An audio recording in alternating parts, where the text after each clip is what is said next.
under administration. U.S. Army Specialist Sarah Beckstrom, age 20, one of the National Guard members targeted by a gunman in Washington, D.C. on Wednesday, has died, according to Donald Trump. In Trump's statement about Sarah Beckstrom, he avoided saying thoughts and prayers. For once, he was honest. He doesn't give our military a single thought, and he only preys on the weak and needy. Peru's Supreme Court sentenced former President Pedro Castillo, age 56, to 11.5 years in prison for conspiracy to commit a rebellion in 2022, when he tried to dissolve the Congress as lawmakers prepared to impeach him. Trump says he can offer Pedro Castillo asylum in the United States if he changes his name to Peter Castle. Trump thinks that's what the Castle Doctrine is. A 6.0 magnitude earthquake rocked Alaska early Thursday morning, according to the U.S. Geological Survey. There were no fatalities and minimal damage. Trump says, "What do you expect from a DEI quake?" The 11th U.S. Circuit Court of Appeals on Wednesday upheld an almost $1 million penalty against Donald Trump and his attorneys for sanctionable conduct in a racketeering lawsuit they brought against Hillary Clinton and other Democrats over the 2016 election. Trump and his then lawyer and now acting New Jersey U.S. Attorney Alina Habba were ordered to pay $937,989.39 for their, quote, bad faith, unquote, arguments. Bad faith is the only kind of faith Trump has. This has been the Dr. Reverend Jelly Roll with headlines and punchlines for November 28th, 2025. The 312th day of the Sex Offender Administration. Join me live at the Church of Last Resort Sunday mornings at 9 a.m. Eastern Time on MindDog TV. The opinions expressed on this program are those of the host or guest and should not be interpreted as statement of fact. Independent fact-checking and corrections are encouraged. We got a cup of coffee in here, please. That's not a single masterpiece. What now? Something's wrong somewhere. Something.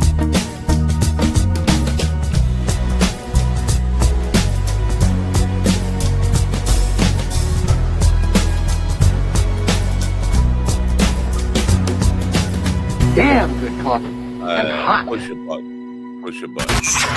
My dog is your mind's best friend. Yeah.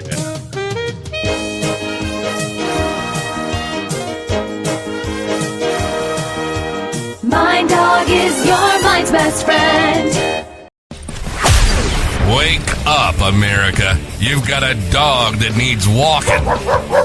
That's right, sunshine. Just put on a big pot of strong coffee and get ready to type your little hate mail with your opinions about kumbaya and flat earth insanity. Stand-up comedy? You want stand-up comedy? Well, we've got sit-down comedy. It's time for Coffee with a Dog. You make me laugh. I got nothing. Thought I had something, but I got nothing. That's a shame. Somebody's gonna have to go to food stuff. Somebody is. That's nothing. What the hell is it? Oh my. That's angry. Oh, what is it? Rachel Maddow left. I didn't even know I had Rachel Maddow left. Good morning, folks. It is Friday, your favorite day of the week. Black Friday, which means you go out and spend money or something. Cyber Black Friday? No, Cyber Week is next week. Today is Black Friday. And it's just everything's on sale. Everything's on sale. Go buy. Except you got no money. Somebody was posting that the sneaker, the athletic shoe market has just destroyed itself, and nobody knows why. They're not imported, right? There's no tariffs on Nikes or Adidas. I don't even know what the hell the big shoes are, but apparently everybody in that business is saying shoes that were selling for like $500 a pair, you can't get $100 for now. And nobody can figure out why. Because everybody's fucking broke. That's why. There's no fucking money. Well, there's money for weed and turkey. I hope you had a wonderful Thanksgiving, by the way. Turkey, you know what? Not bad. I did 3 shows yesterday, 2 at the VA and 1 at a private nursing facility. And just notable, the one generally at the VA,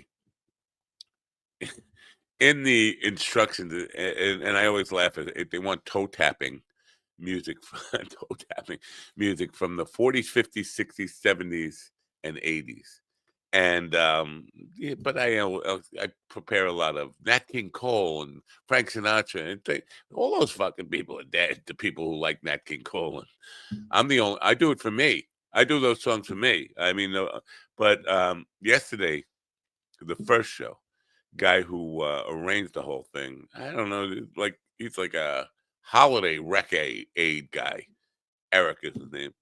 And he was with another rec aid, and they said, "Do you know any Grateful Dead?" I was like, "Huh? Yeah, I want to come up and sing some Grateful Dead." Like, wow, it's like an old hippie party. And I'm thinking, you know, I know some Grateful Dead. Haven't played it in 40 years for good reason, because only Deadheads like it. And who likes Deadhead? I'm sorry. Did we just kill our entire audience off? Because I know we have a lot of Deadheads out there. Anyway, I do know some Deadhead songs. I did play them. He came up and sang them. Oh, he's not like a singer. He's if words could flow. People who don't know how to use a microphone or never sang, they sing in their room. They sing with the radio. And then they come up and sing on a microphone and they mumble and you can't really hear them. But it went over extremely well, maybe because they just love the guy. It's just a weird thing to see, like geriatric deadheads. Anyway, I hope you had a great day. I got to spend some time with the family. We watched The Grinch Who Stole Christmas while we were waiting for dinner to be served. I never saw that movie before. I saw the cartoon a million times and know the story. You know, it's not bad. A lot of money spent on a movie to be made of a cartoon that was already in existence for 40 years. I will say that. Every shot, I'm looking at every shot and saying, how much did this shot cost? And I do that because now I am blind Mike for some reason. I got to do this. I don't know where that came from. Anyway, Jackie, the joke man Martling, told me he would be here today. And I'm thinking he's going to be here today, even though when I sent him the link last night, he did not respond. But we don't have a set time. I told him any time today. Speaking of Black Friday, Daily High Club has Black Friday deals. They have 10% off every item on the top sale and member discount prices, 20% off doorbuster items. Doorbuster. Not a good time to be bringing up doorbusters. 50% off elite memberships and $1 boxes. You can use the code BF High Tide 10, BF High HIGH Tide TIDE 10, and the link is in the description for Daily High Club. You should go there and sign up today. It's Black Friday, man. You get black weed. I don't know. With humble East Coast beginnings in 2015, Daily High Club is the premier destination for glass water pipes, vaporizers, and consumption accessories. If you're looking to elevate your smoking game to the next level, you're in the right place. With over 1 million top-quality smoking products sold, and with a growing base of over 10,000 monthly subscribers worldwide, we deliver the ultimate smoking experience. But Daily High Club is not just a retailer, we're lovers of the smoking scene ourselves, working with giants like Tommy Chong, Snoop Dogg, Chanel West Coast, and more. Ready to join the Daily High Club? Let our experts curate your collection with our awesome El Primo monthly subscription box, or grab one of our fun and unique pieces from our smoke shop. Click the link in the description below this video to get this party started now. In the room with me now, Ron Kane, who is never working on Friday. He gets off every Friday, which is, you know what, good for him. It's in his contract. It's good for him. And also in the room with me is a guy who just he writes bad jokes about people who died last night, which very disappointed in him. GD Henderson. Good morning, GD. Good morning, America. MindDogTV.com and join the Disappointment Club. Order your 2026 Mind Dog Quote for the Day calendar. Today's quote for the day is, when someone asks you a nickel for your thoughts and you put your 10 cents in, what happens to the other nickel? Go to minddogtv.com/merch and make more investments, for the kids. I can't invest in anything. I have no money. They keep asking me to invest. You have to have money to invest. Let's support your local mercenaries and enjoy the suffering. I can't. No investing. I have no investing. I'm not invested in investing. Yeah. That kid, Sarah Beckstrom.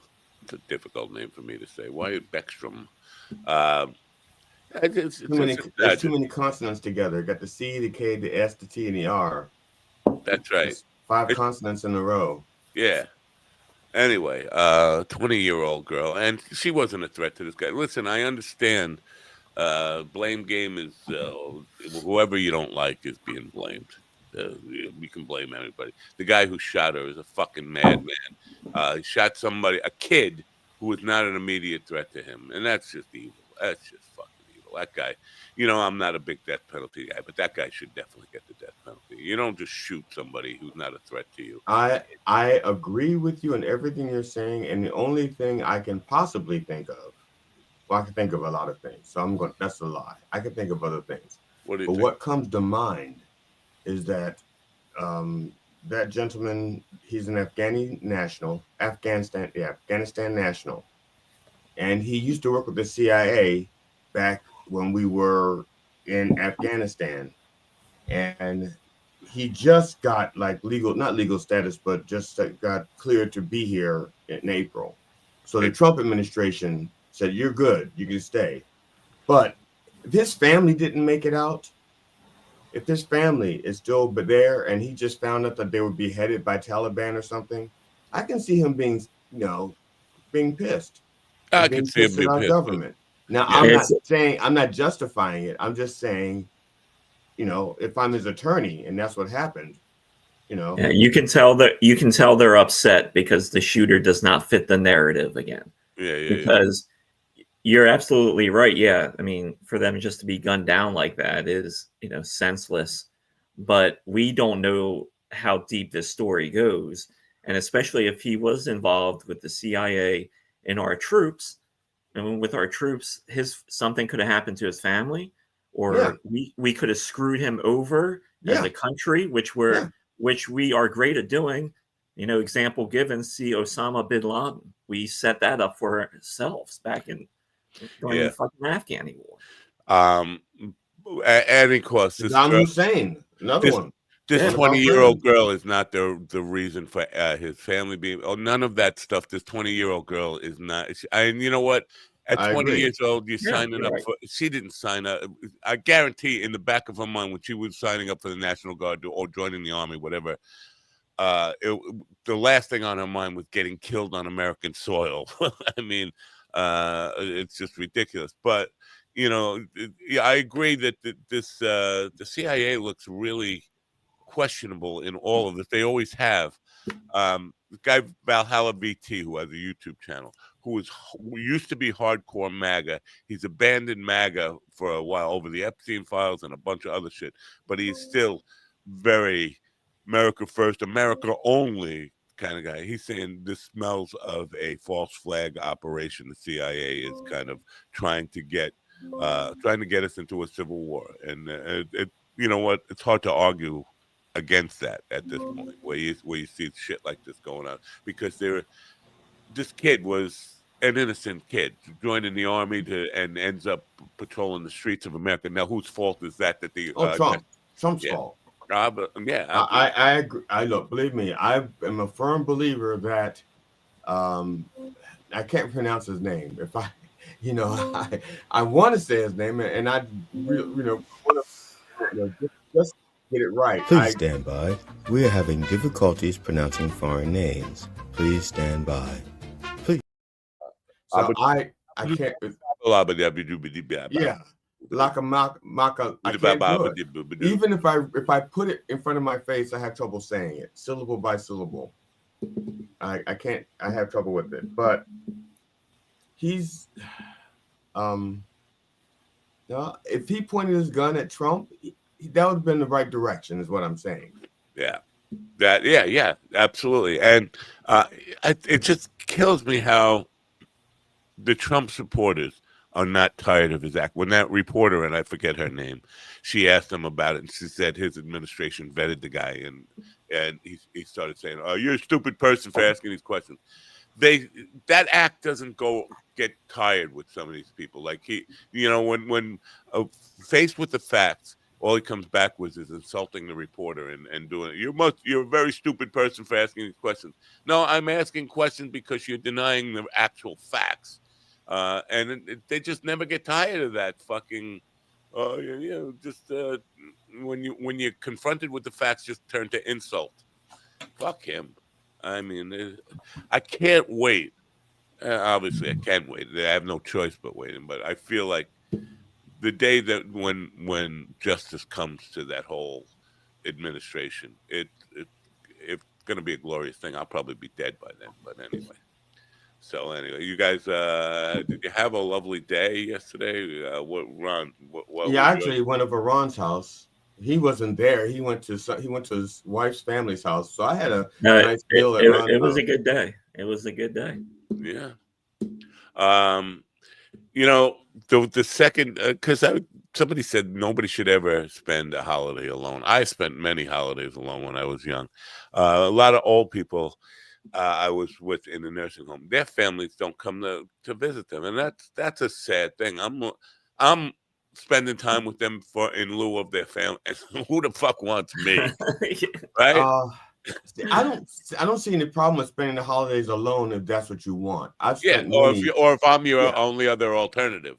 Yeah, I mean, back when I was a young man and I was an on-call technician. The other I was like one of the few technicians that wasn't married. So when holidays like Christmas and Thanksgiving came around, whichever married tech married with family tech was on call, I would take his own call so he wouldn't be pulled out away from his family. And in turn, I would get New Year's Eve off because they weren't going to go out late partying. They were going to be home with their wife and kids usually. So I was single and I could go out, and not worry about being called out, drunk. I can't imagine someone being told, "Sorry, your relatives aren't coming. You're stuck with Matt and Poe." Really? Really? Oh my God! Like, can we just die already? Yeah, can you see it now? They're like, "You're being stuck with Matt." So they're like, "You mean GD's assistant on that coffee show?" Yeah.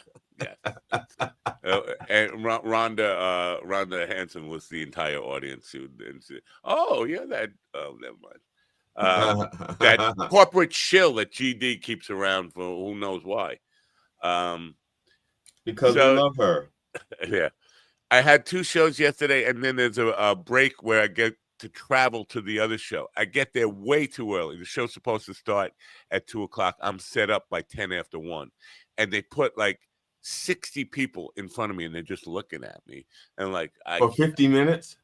Well, yeah. So I said, they don't want me to start till 2. And a guy said, "You could start playing if you want." I didn't know he didn't work there. So I started playing, and then a woman came over. She goes, "They're not supposed to start at 2." I said, "Yeah, but you got 60 people out here. We're going to bring the whole facility over at 2." I said, "Yeah, but 60 people are just staring at me like, are you going to start? Are you going to start?" I'm standing there with a guitar on my neck. So I end up doing an hour and 50-minute show. And just as I ended, good for me. As I ended, there's a family coming, and they said, "Oh, the music is over. What'd you do, a short set?" Yeah, a very short set. You're like the Foo Fighters of those facilities. I'll come in and play for a couple hours. Yeah. And the people are just staring at you like, "Are you going to start? I'm setting up my own. And that was after singing for 2 hours straight, at the other shows. And first of all, nobody. I don't care if you're the greatest singer in the world. At 9:30 in the morning, nobody has got their voice ready to sing for an hour and then go to another building and then sing for another hour. It's just a brutal thing. Who the fuck books a entertainment at 9:30 in the morning? VA, that's who does. Anyway, our friend Jackie the Joke Man Martling is here.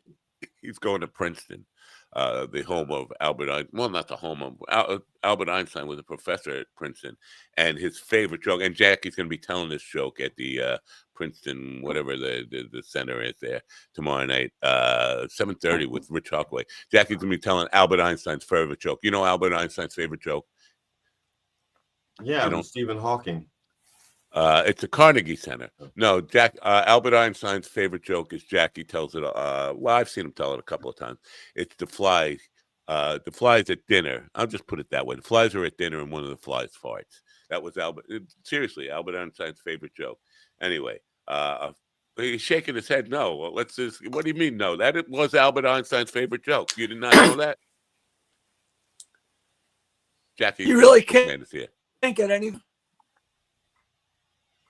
Really can't get anything right. Can you hear me? Yeah, we can hear you. Yeah. Hello? What do you mean? What do you mean can't get anything right? That's right.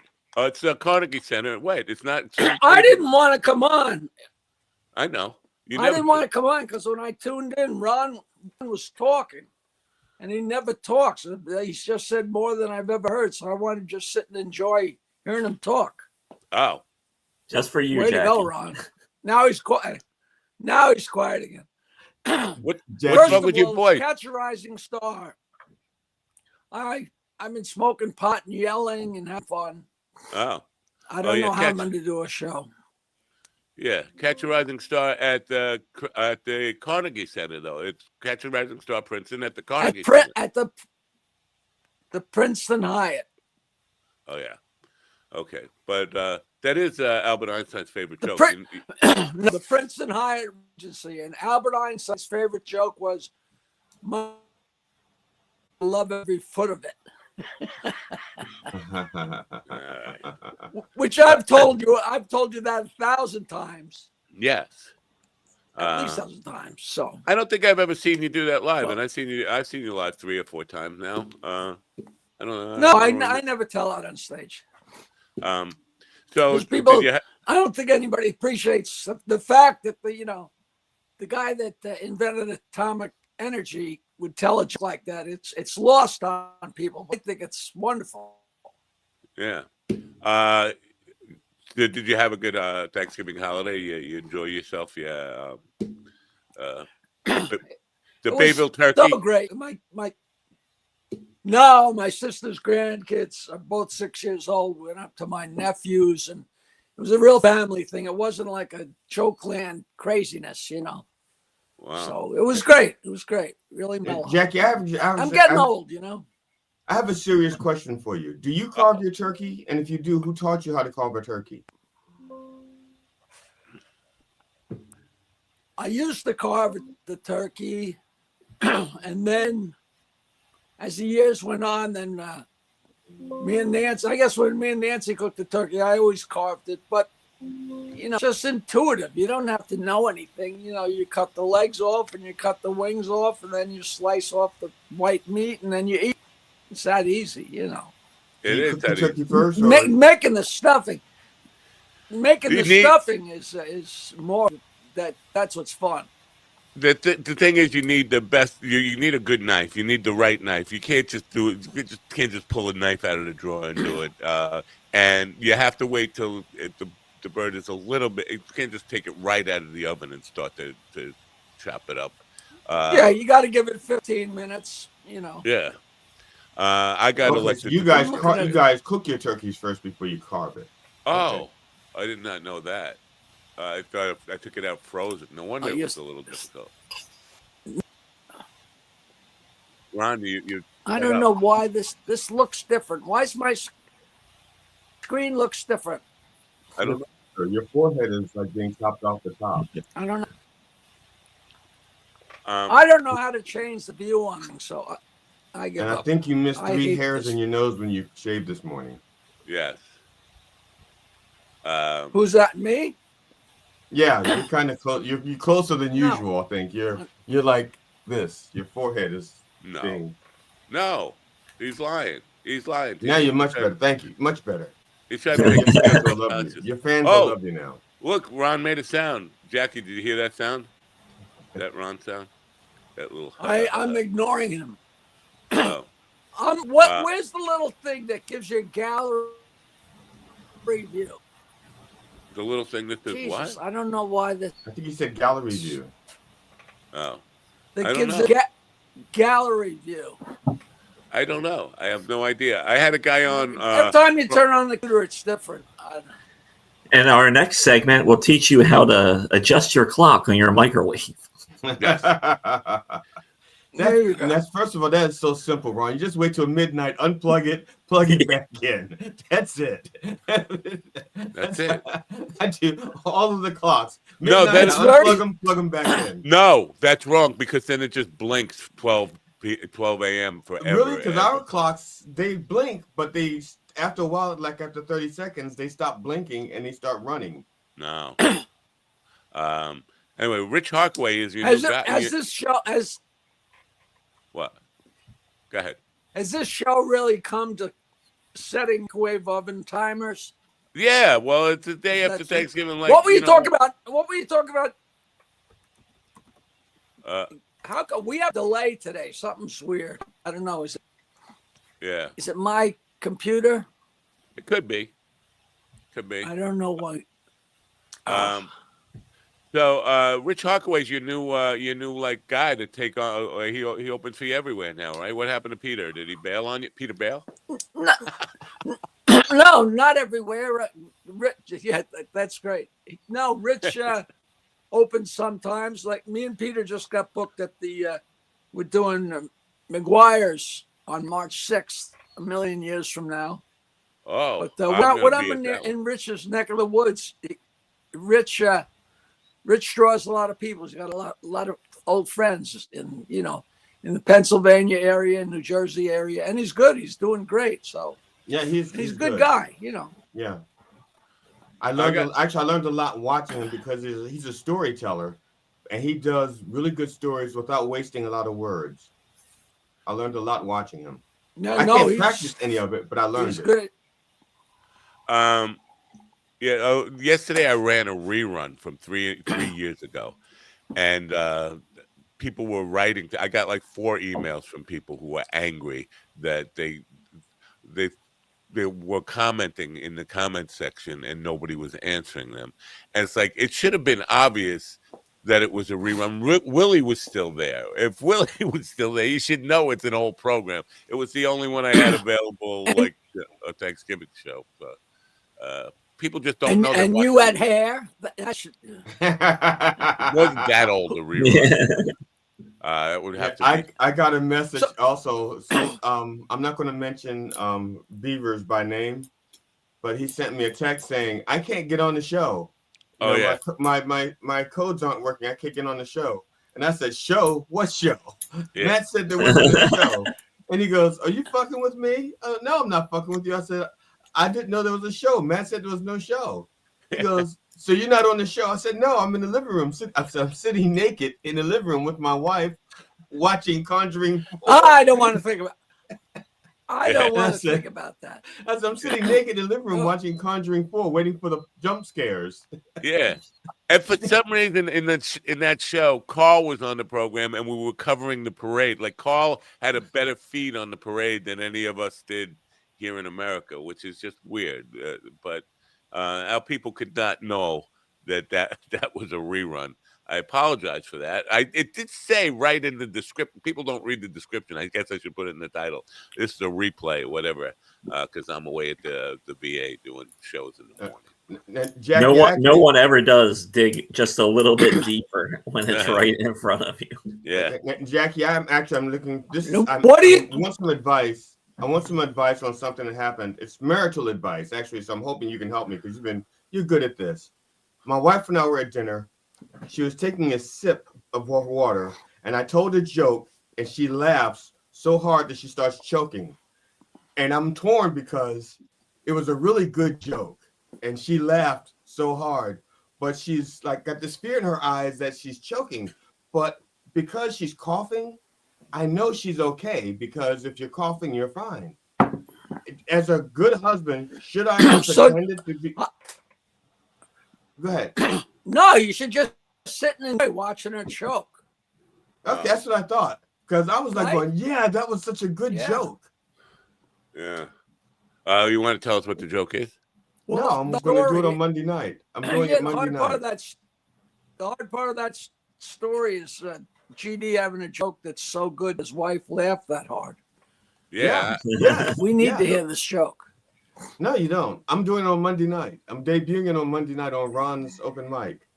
You know what? To be fair, like we were talking about you with some friends last night, Jackie, and about your jokes and like how because people were saying to know a good joke takes some. You have to be around the jokes and know what's a good joke and what's not a good joke. I said, and my point was, it's not about the joke.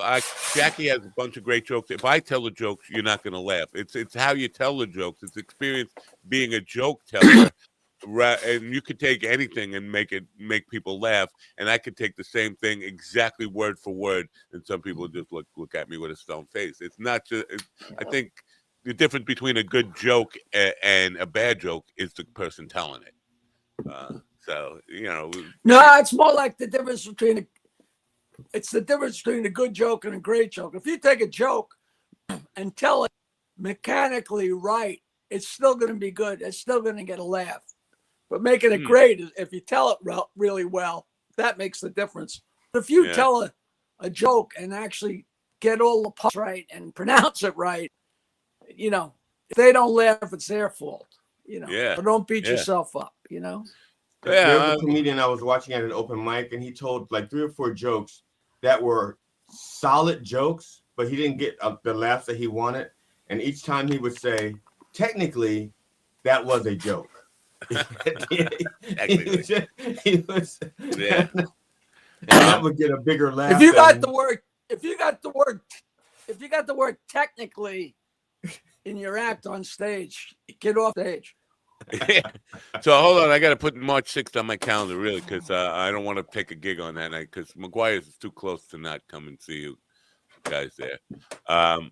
It's a Friday. I asked them for a Saturday, but I got a Friday. So. Wow, that's good for them that they can they have that much booked that they only have a Friday available for you. That's good for them. McGuire's is not, or else. Yes, or else. You never know if they're doing that because they don't want to waste the Saturday on me, or whether they think use me on Friday because I can draw. Who knows? Whatever. I'm just glad to get the gig. That's all. Who cares? Yeah. McGuire's is a really good club. It's a pretty intimate space. You know what? We were talking about how many people. Do you know how many people that club holds? I think 140, but I have no idea. And I always McGuire's and brokerage as they're the same size, but I think the brokerage is a little bigger. I don't know though. I just go tell jokes. They both have great sound reinforcement, which is really, really important with comedy because there are so many clubs that don't. What's his name? Tim Dillon was talking. He was on the internet yesterday saying he got his start in a Long Island coffee shop. And I'm like, Long Island coffee shops that have comedy. I couldn't think of any that do like on a regular. I know people will do impromptu or just like coffee shop or pizza place comedy, but I can't think of any that are a known place for comedy. No, there's a lot of restaurants and little places. Like Bill just told me about a gig he's doing with 3 other really good guys that I didn't recognize. It's one of those weird names. But anybody with a big living room is opening up a comedy base nowadays. They just just everybody's doing it. I think maybe people are just working very cheap or something. I don't know. Yeah. You know, I think that waters down all the other places. Yeah, just a quick plug here. I think it is tonight. I got to check on this, but I'm pretty sure it's tonight at Governor's in the Giggle Room. Governor's podcast with Tony Walker and friends. All the people who do podcasts on Governor's Network. Almost all of them. Yeah. And I think the reason we got excluded is you. Jack, not Jackie, GD. I think you're the reason we got excluded. Because I'm the only black friend he has? Yeah, and it's Black Friday. Oh, okay. Yeah. He thought I'd want Black Friday off? Yes. Yeah, so I'm out of weed, Jackie. I don't know. Have you don't even care. You don't, but you said you were smoking weed yesterday, but you don't really smoke weed. You just grow weed and grow weed for other people. He smokes it. He just said his kind of horse was smoking pot and yelling. Yeah. This is all I got left. I don't know. Every night. Panic time.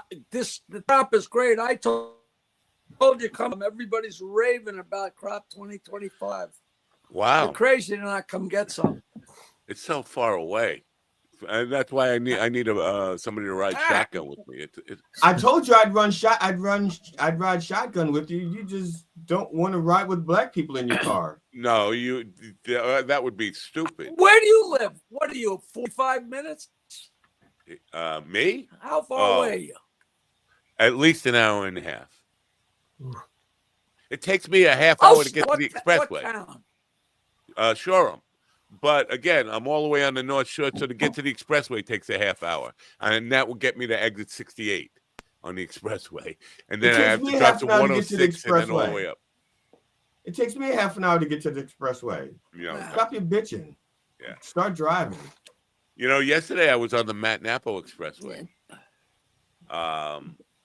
People don't know that's a real thing but it's a real thing. There was the police blocked off the major road for me to get out of my development. Couldn't get out of the development. I have to go in the wrong direction to get to my gate yesterday, and now I'm angry. But there's a road that used to be for the power plant people only, the nuclear power plant, that cuts through all the bullshit and for some reason that was open yesterday, and I could drive it. I'm the only one on the road, and it's like, wow, this is fucking heaven. This is to be on the Matt Napo Expressway and to be coincidentally named Matt Napo at that time. It was fancy. Yeah, and now you glow in the dark, right? Yeah, I've always had that issue going on. But I went to the VA for a 9:30 start. Yes, 9:30 a.m. start, and got to start singing at 9:30.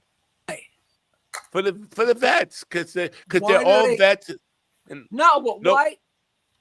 I don't know why would Booker not instead of the parade we got this old doofy bastard singing songs that, and I prepare like a lot, and I got to get to the point where it's evolving, because I was for years been doing like for the vets. Oh, he's gone. We lost Jackie. The Sinatra, Nat King Cole stuff. And it just turns out that all those people died. Matt, some people, like, I'm not a parade person. And after so many years, it's like, really another fucking parade? Maybe those people, they said to them, we can do something. Like, I don't want to watch a parade. Can we do something else? And they go, well, there's this guy. We got a guy. We can bring this guy in. He'll come in at 9:30. To instead of watching a parade, you can watch him parade around with his guitar. Yeah, and they go, we do that. Yeah. And plus dinner was probably early that day. Yeah, all the shows went over really well. Jackie doesn't have a camera on. Oh, there he is. Yeah, all the shows went over very well yesterday, including the one where the guy wanted to sing Grateful Dead and came up and mumbled into the mic for a bunch of Grateful Dead songs. But I just can't. They didn't serve food at any of these things. Of course, it's early, but it's I don't think I'm what you look forward to on them. So Jackie, what's the earliest you've ever had to perform? You perform? What's the earliest? I I think we used to do some noon shows at what was it, Z Tech. Let me just say the Way back TD in has the early obviously not been 80s. paying attention. The guy did 16 years at like 5:30 in the morning. That I said shows. I'm talking about comedy shows. I'm not talking about that. I understood what he was talking about. Yeah, but that was at noon, and that was at the most hell gig. You know, college kids sitting there eating lunch, clanking their silverware, and oh God, that was so long ago. You know who was on one of those shows? Do you remember there was a guy? It was Hannity and who was his partner? Combs. Hannity and Combs. Yeah, Alan Combs was a stand-up, and we were doing one of those gigs, and it was just hell. And he went on first, and as I took the stage, as he was leaving the stage, he said to me, "It's gigs this that make the tough ones worthwhile." Wow. And I never forgot that. It was. I can't imagine Alan Combs doing comedy. That guy was. I mean, you talk about a stick in the mud. Oh my God, that guy. No, he was great. He was very dry, very, very dry, and very witty and very funny. Wow. Jackie, Matt said that I should have known about the 5:30 stuff. I was not a Howard Stern. I was not a purveyor of the Stern. But you know when the show was on, right? Yeah. No, actually, I don't know when it started. But I told 2 jokes in 15 years, so I know what he was talking about. He was talking about getting up on stage and doing stand-up. Thank you. The crack of ass, you know. Yeah, we get it. We get it. I'm a dick. Okay, everybody. We knows. Get that too. Yeah. Yeah, that's all. It's all on GD. It's all on GD. He needs to take ownership on that. You were being very funny, Napo. Thank you, Barb. My lovely girlfriend just brought me another cup of tea. Oh yeah, that's a good girlfriend. I tell you what. Matt's wife only makes him eggs with spinach. You know what I am curious about now that I think about it, though? That 5:30, it's like obviously like Baba Booey and people will get there even before 5:30. I'm imagining you were getting in like 5:25 or whatever, right on.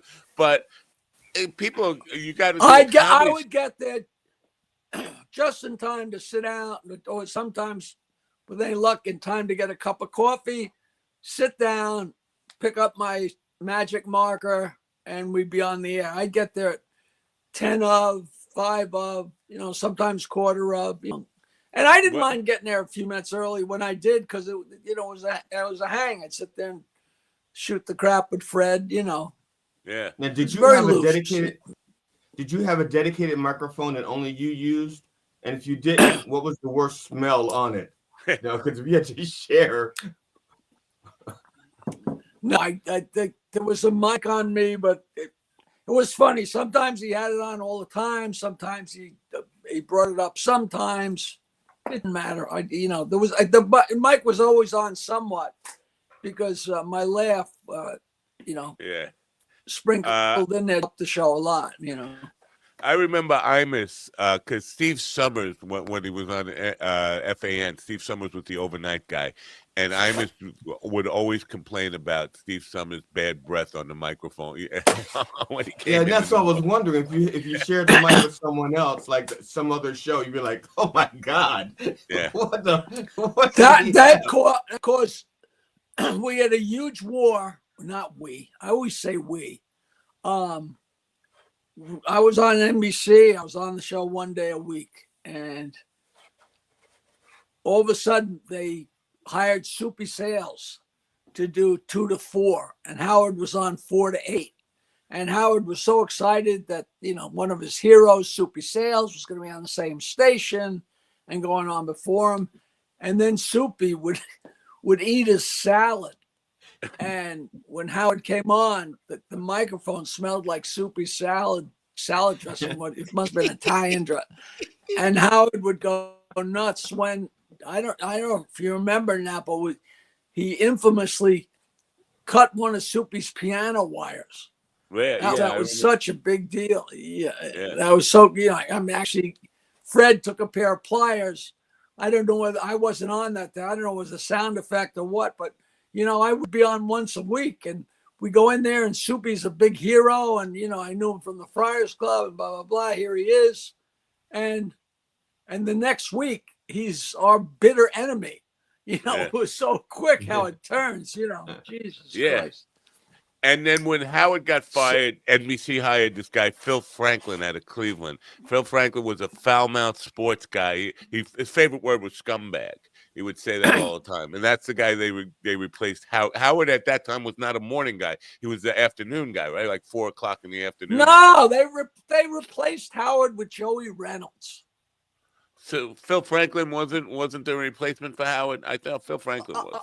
I've never even heard that name. No, Joey Reynolds came on after he replaced him. And then I became very good. I'm still very good friends with Joey all these years later, but I didn't know him back then. Now, when I used to, back in syndication, we had a guy in the same time slot as Howard Stern. His name was something Grease Bonelli. I can't remember. They called him the Grease Man. And he had told some joke, I think it was about Martin Luther King Day.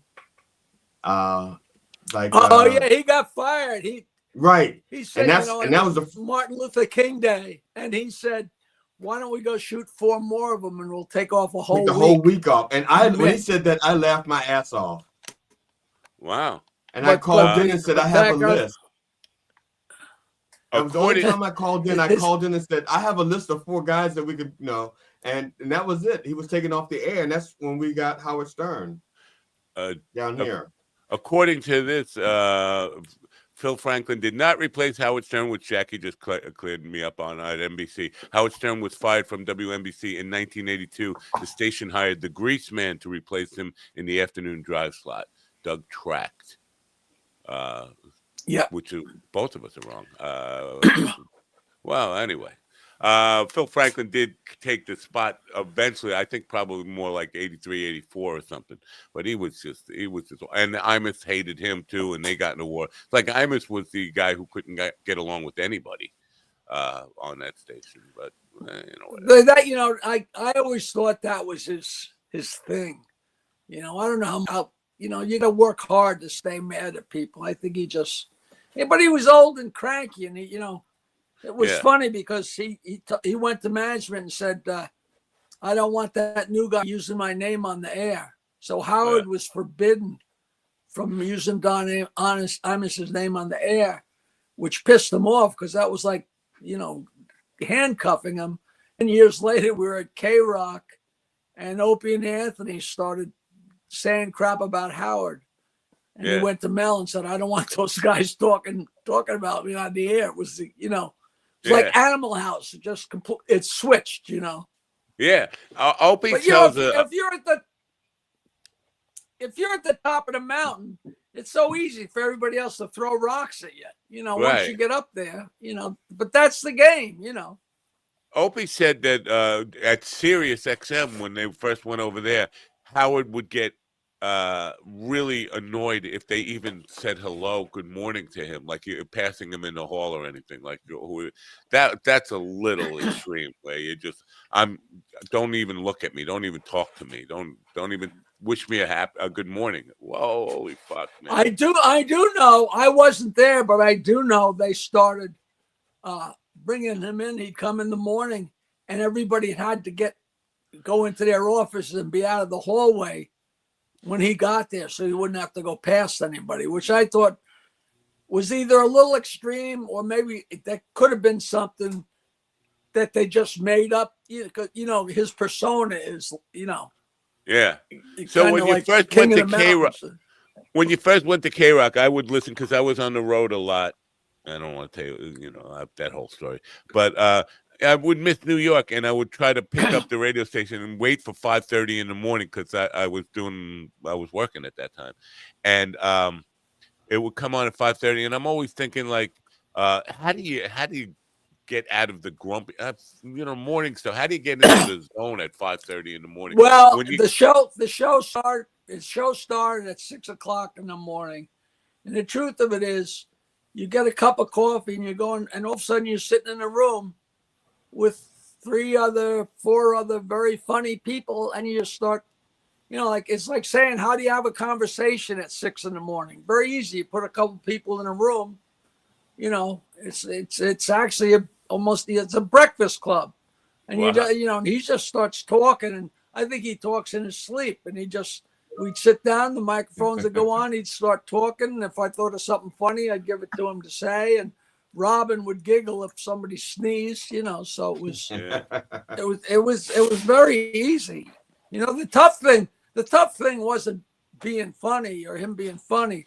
The tough thing was at 11 o'clock, when you're done drinking all that coffee and driving home and trying to be a human being when you crash from the coffee and no sleep. That was the challenge of the show. Being funny was the easy part, And you, if I have this right, when you first started doing it, you were still drinking, right? And still, you were still gigging nightclub stuff while you were doing that stuff. So some of these times you would probably come in a little hungover, right? No. There were days where I'd look, I kept every note I ever wrote. And some days I'd have, like a 1/4 inch, and some days I have a 1/2 inch, and so depending on how many notes I wrote that he used. But there were days when we get done with the show, and I'd look at the stack of notes and like, where'd they come from? You know what I mean? Because you'd be so groggy and so, Yeah. But you just did what you did. Did I ever tell you my story about, you know what SoundForge is? No. SoundForge is a digital audio, I guess the video now, but it's a digital audio editing program for the computer. Right, I remember it, yeah. Oh, SoundForge. And I had heard of that. And I did my albums with, reel-to-reel tapes and cutting it with a razor blade and splicing tape. And it was painstaking. And that even up to do in my first 2 CDs was still that way. And my buddy's like, hey, you got to get with this audio editing. And then he showed me on the computer about, selecting and deleting and moving. I said, oh, that's pretty cool. And then I bought a new computer, and this program called SoundForge was bundled in. You know how when you buy a computer, sometimes they give you some programs? Well, SoundForge was not only bundled in, but the entire manual was one of the files. So I printed out the whole whole manual, and brought it with me, and had it sitting next to me during the show. Did you ever do your homework in class? Yeah. Oh, yeah. So you wouldn't have to do it that night. So I'm sitting there, and Howard's doing the show jokes, but meanwhile reading the manual and absorbing as much as I can to go home that night and apply it. And then the next day, and I always wonder how much funnier he would have been those months if I had been paying attention to the show instead of learning SoundForge, As it was a great program. I should use it to do my next 3-4 albums, Howard gets this note that says, cut and paste. Yeah. What the fuck are you talking about, Jackie? Cut and paste segment. Control. What the fuck? Jackie, did you delete, did you know I got beat up by ICE agents? I got beat up by 3 ICE agents. I was going to send them over. Well, they were delivered. I had a paint. Ice? I had a paint gig in Cold Spring Harbor. And the GPS on the way home took me to Huntington Station. And I was thirsty. I stopped to get a bottle of water at a Mexican deli. Coming out, a guy in a black mask just yelling at me. And I don't know what he's yelling at me. He's yelling, show me some ID. I did not know that at the time. Ask him what? I think I'm getting mugged now. Just a guy in a black mask. I went to take a step towards my car where my ID was. And before I know it, the guy's wrestling with me. I'm wrestling back with him. And then I get blindsided by another guy. Third guy piles on me. They're like they're George Floyding me on the street out there. It was just like, is this a joke or is this a no? This is definitely, this is serious. They beat the fucking shit out of me, and it was I was pretty hurt for a while. And my wife's telling me, "You got to sue. You got to sue." I was like, "I don't want any part of this fucking thing. I don't." And they called him a spick. Yeah, they did call him. I would arrest you too. That is all that shit is so frightening, man. Yeah. You know, they're the SS, you know? Right. Show me your papers. But it would be one thing if the guy was identified. ICE agent showed me a badge and said, show me your ID. A guy in a black mask just confronts you in the middle of the afternoon, and you think, well, I'm getting mugged. This guy's yelling at me. And then he starts grabbing me. I'm like, and then he tells the supervisor he was resisting arrest. Like, nobody told me I was under arrest. I think I'm getting robbed or mugged or something. The whole thing is it's such a scam. You know, do you know they're making $100,000 a year and they're getting a $50,000 signing bonus? And people are saying, why don't you pay teachers that much? Wow. You know, give the money to the teachers and send those guys the hell home. Jesus Christ. Yeah. So, but the reason I'm bringing this up now, I have another paint company that wants to hire me, and it's Hempstead Arts. And they said they want me to select a venue. It's like, I have no fucking clue what venues are good for something like this in Hempstead. Do you want to know? Because that's close. No, wait. When you do this, are you promoting a paint company? Is that the point? The point is they charge. No, I think the point is just them making money off of people who are beginning painters who like painting, and some of them are paint and sip parties, some of them are food and all this kind of stuff. But I had one that was a couple, and it was a romantic thing. The guy rented a 5-star bed and breakfast out in the Hamptons, and just him and his wife, and they hired me to come do 2 hours of painting instruction for them. Painting them? Oh, we're teaching them to paint each other. They were actually painting a romantic. The painting they did was "Kiss in the Park." It's two people walking in the park and having a romantic moment. That's what. Was there any nudity? No nudity. The guy was a total romantic. The guy he's actually from Bayville. You might know him. But he's the guy. Who was it? His name is Matt Wedlock, which I was like, they might as well be Prince Charming here. You're not Wedlock? Real? Yes. Wedlock hired you? Yeah. Oh, that jerk. Oh, that's so funny. Oh, wow. Yeah. So great tipper, by the way. Good guy. But now, what do you bring? Do you bring enough paint for the whole class? Yes. The one last week where I did the Episcopal Church in Queens, it was scheduled for 30 people, and then she said, we might add a few more on, can you bring extra materials? Ended up being 85 people. I was like, 85? I brought extras. I don't know if I brought enough for 85 people. And then the room was so big that the people were so far away, I had to keep taking the painting off the easel and bringing it back to them and saying, like, see this, and go walking back and forth. Yeah, it's good experiences. I'm having a lot of fun with it. But now, do you do this for the vets at all? I haven't done it for the vets yet. I have done it in a couple of senior citizen centers. Try to keep it really simple for them. I also do a lot of libraries where they have kids events, and then you have to keep it like really simple because the kids just want to paint the entire canvas black before you even take out your first brush. They're just like, paint. I'm like, hold on, don't put any paint on the canvas. That's a tough crowd. Kids are a tough crowd. Oh my God, yeah. But the Queens libraries are it's like I don't know, it's a whole different experience of Queens, and I had no idea how big Queens was. It's just tremendous. I'm going to areas I've never been to before.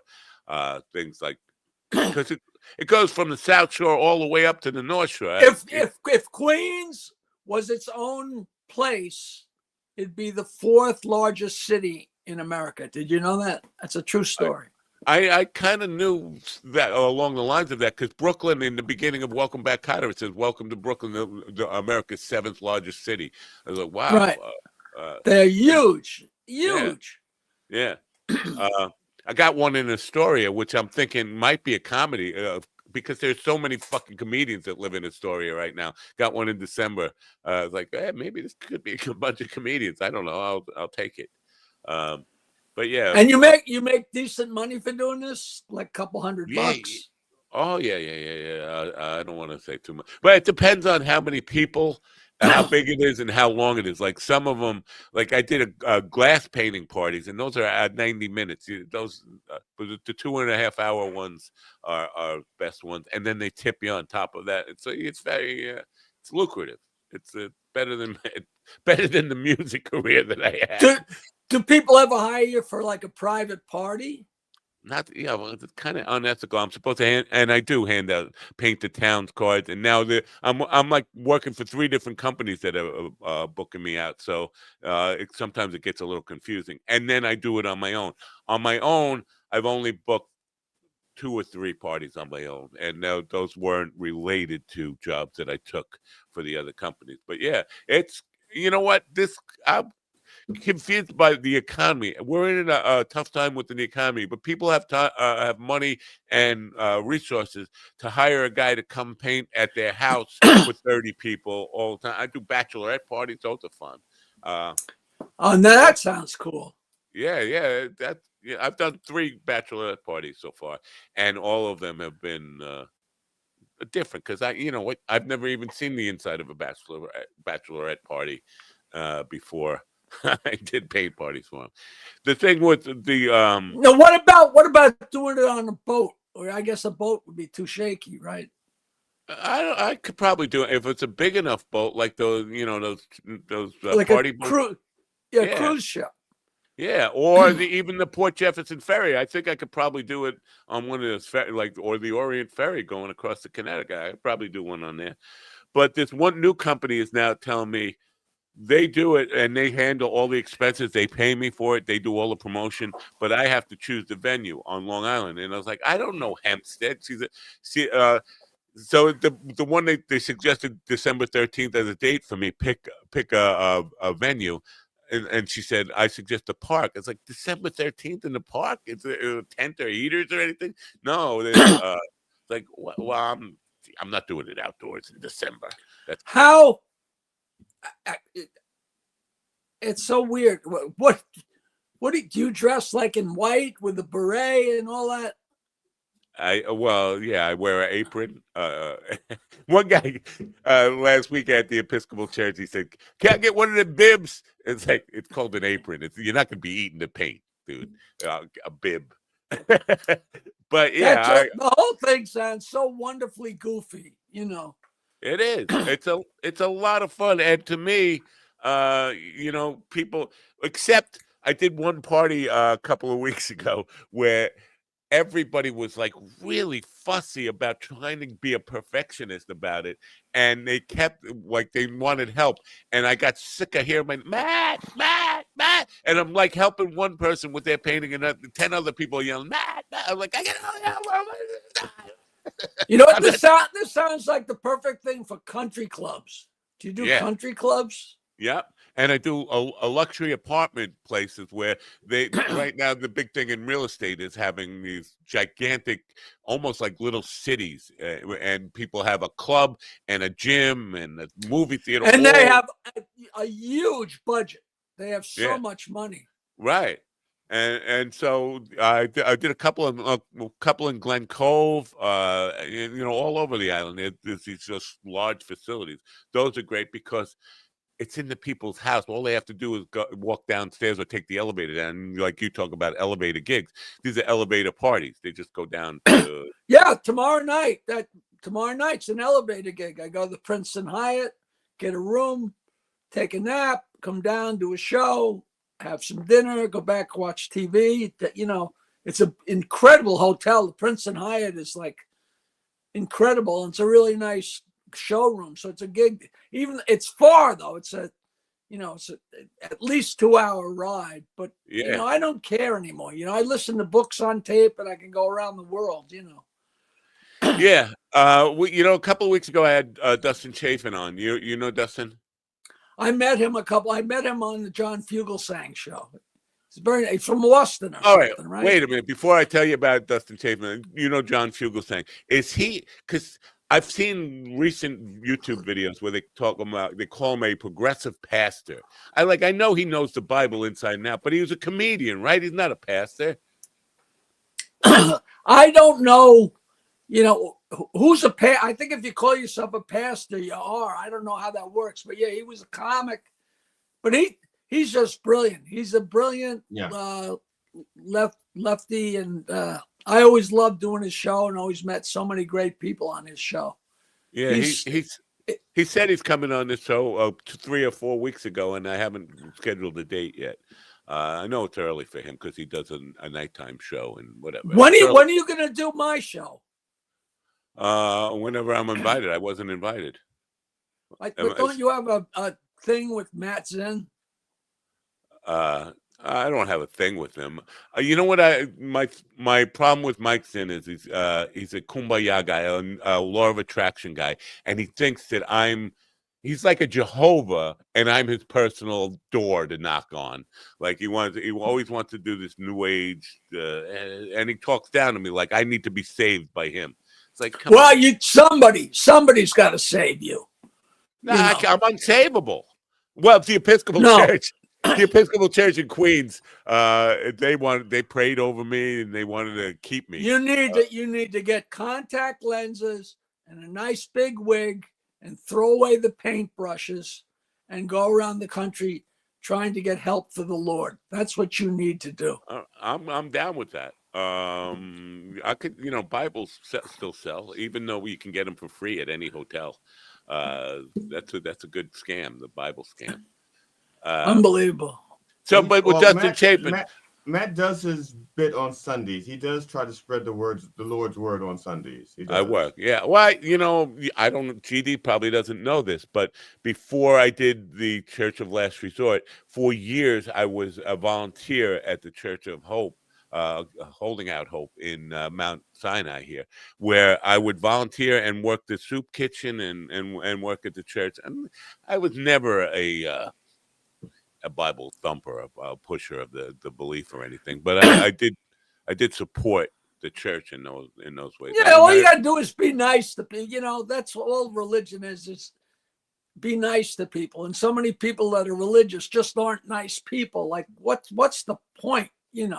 Yeah. So the reason I brought up Dustin Chapin is he's now doing lots and lots of cruise ship work. And I saw him the other day. He posted a walk the ship before he has to go do the show. The day off, first day there, and he's walking the ship. And I'm like, have you ever done cruise ship work? Because that's an interest. I've done it 50 years ago, with a band I played with briefly. It's just an interesting gig. Have you ever done any cruise ship? I went with my friend Richie Minervini. He was working on a cruise ship that circled the Bahamas, and I went with him. And it was when I was still really well known, and slowly the word got out that I was on the boat. And by the last night, I had to go up and tell some jokes. But I didn't work it. I was there looking for girls and having fun.